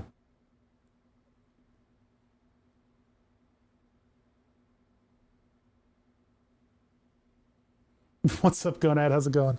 This is getting complicated, and we haven't really quite gotten to the point where I can actually throw some code at this thing. I haven't been seeing my Twitch alerts. What's going on? We did a hype train because Incredimike gave out 5 gift subs 3 hours ago. Okay, I'm up to date. Yeah, this is getting infinitely more complicated, but again, the functionality that I'm trying to do is to save battery. We've got this little tiny battery, and our Seed Studio Xiao fits in the original enclosure. We'll be able to put a button like right here that'll enable me to have one button. So our restrictions are one button, Studio Xiao, small battery, lots of LEDs to marquee this dog. So what we're doing right now is getting it so that if I press this button and it goes into a deep sleep, it'll come back with the radio. Okay, that's not what we're doing. Why did I just explain that? What we're doing right now is we're making sure that we have all of the digital functions working in this Seed Studio Xiao. The final function that we're doing is allowing us to turn off the Wi-Fi modem. We're going to let it get situated, we're going to let it get set up, and then we're going to immediately turn it off. And that's going to have the amount of current that this microcontroller takes when it's powering up these LEDs. In order to do so, we can detect whether or not this thing is plugged into USB. And the way we do it is not by reading whether or not it's digitally communicating with a computer, because that's not, it could be powered with a USB power bank. What we have is a 5-volt pin coming out of this microcontroller. If we hook that 5-volt pin into one of the inputs to the microcontroller, we can check to see whether the level of that pin is high or low, and check it against the state of the radio to see whether or not we need to power it up and down. So we need one variable that's going to persist through all the loops that'll tell us whether or not our radio is on or off. And then we can check to see whether or not that I/O pin has a high or low in it. So reading the usermod deep sleep has been giving us an insight into how to put together a usermod to do some stuff, but we need to check to see some other stuff. So we need to look at a different usermod in order to give us like pulling in settings and stuff like that. Add to config is of course something we're going to do next. The meat and potatoes of the project. Yeah, no pressure to make this public. Yeah, I'll figure it out. If HAL error is equal to ESP, okay. I don't think I need to work with this stuff, and I don't really know how to use the error handling in this thing yet. So I think what we need to do is we need to actually build into this our actual functions. I need like some kind of okay, maybe this will help. Hold on. You can declare variables and functions only accessible to your user mod here. So that's in private. Bool enabled, etc., etc. Set your config variables to boot default values. Bool test pools equal to false, test long. Okay. Set inside. What is that about? Read from config. Okay. I see. So wait, this is exactly out of, why is that in deep sleep? Deep sleep seems to need some rewriting, huh? Love the view of the floor? What do you mean the bench top?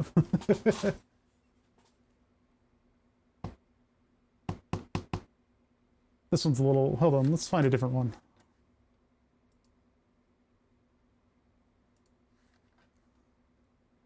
Yeah, I don't know when we're going to be working with it. Maybe the next next stream we can work with the car seat and disarm it, because that's going to be cool. Oh, the infrared camera? Yeah, that's actually fairly old, fairly low resolution. Those cameras are pretty capable nowadays. They're still $400, but you can get ones that clip to the bottom of your phone and do some really cool stuff. Whoa! Whoa!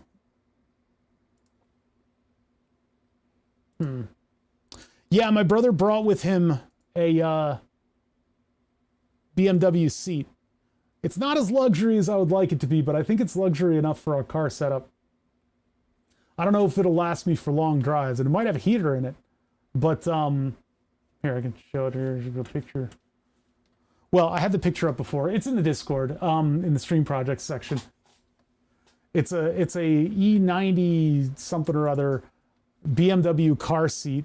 It is the, he said it was sport model, but I don't think it's sport model, because the sport models usually get like all the nice stuff. It's definitely not an M seat. M is the noise you make when you have the expensive sport luxury car. Yeah, so anyway.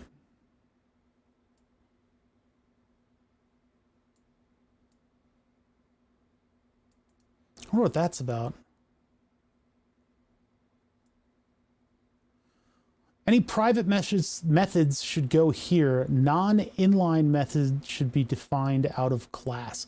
I don't think we're going to need anything public.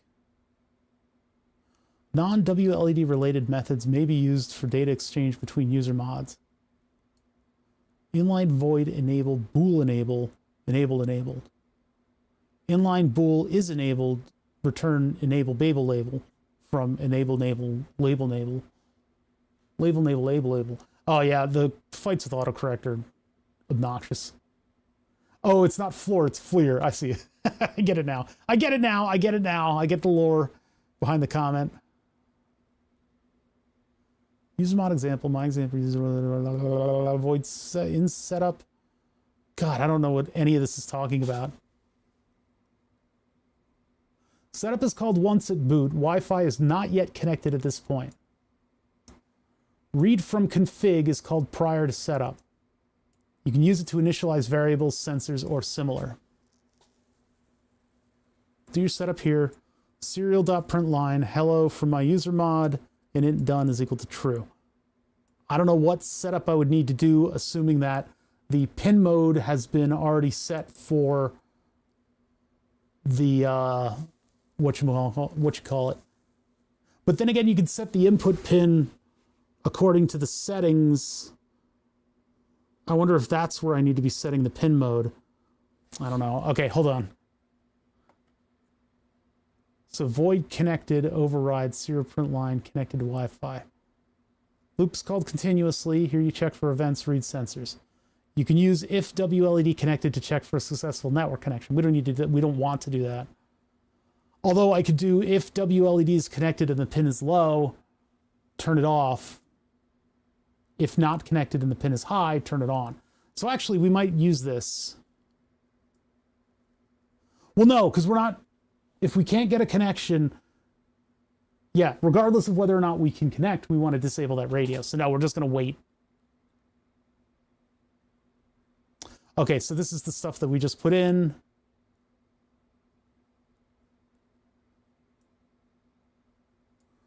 They're giving us a little delay timer.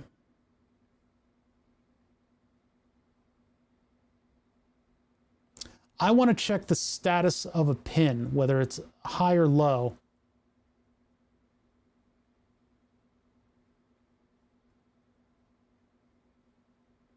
Pin array.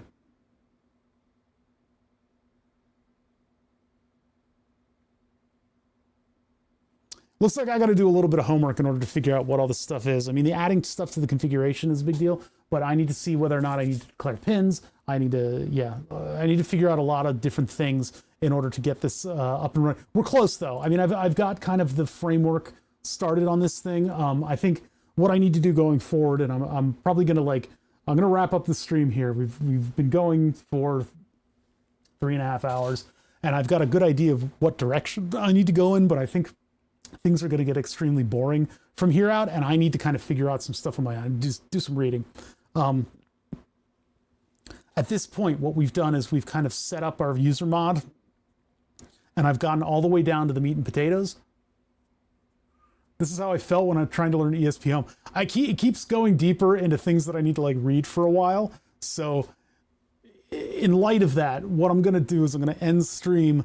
I will do this reading over the weekend, and I'll figure out what's going on, what I need to program, and find an example that fits the sort of check to see button state functionality and see how they wrote that. Because depending on how they write that, I need to add and add and remove the little checks that we have. We've got a special system where we're looking to see whether or not the radio has been on or off, whether depending on whether the radio is already on or off, our pin state will then dictate whether or not we're turning on or off the radio. I may need to debounce that a little bit. And then we need to make sure we do this properly so that we don't hamstring the ESP and ruin it. So, and then also on top of all of that, we need to make sure that enough time has passed so that the boot has occurred. Now, deep sleep, it seems like I'm seeing multiple authors on this program fighting each other because there's some weird functionality for fade-ins and just stuff. It seems like there's a little bit of a dichotomy in the authorship of this mod. The mod's been working for us. It seems like maybe some of the weird stuff that we've discovered in the deep sleep user mod is why it's functioning weird, and it makes me kind of want to rewrite it, but I don't want to spend the time. Not going to spend the time to rewrite it, but it's curious, and it's not as straightforward, and it's not sort of teaching me the way I thought it would. So I can see your wheels turning. Yeah. I'm going to get back to this later, and I'm going to read some of this sort of, basic stuff so that I can figure out how our loops are going to do the very simple checks that they need to do. So once I find it somewhere else, you can do that, let's do that. And I think we're on the precipice of getting this thing working. So if I get it working over the weekend, I'll come back and I will explain myself fully to you because I owe it. Yeah, I'm going to get just enough information to get this thing running. And once I get that part running, I'll put the hardware together and I'll test it a little bit, and then we'll be done until I get back to it. Or wLED totally like refractors until they write their code again. But yeah, I mean, so far so good, right? If I could just get that radio to turn off, I think we'll be good. Turn off and then turn back on, and this is pretty simple. So make like a paper towel and absorb until I rip. Yeah, you got it. All right, thank you guys for joining me. I really appreciate the people in chat and those who dropped in to leave a note and all that stuff. It's always nice to know that people are still watching my stream.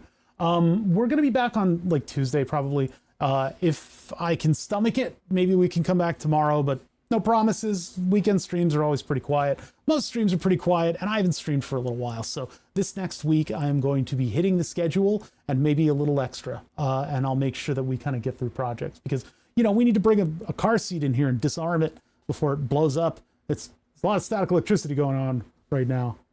I'm enjoying the journey in progress. I hope this is interesting enough. It's new to me.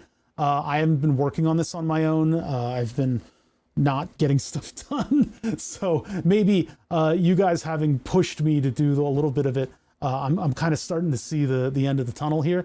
So maybe it'll get me to work on it off hours, and then I can come back slightly more an expert in what I'm doing.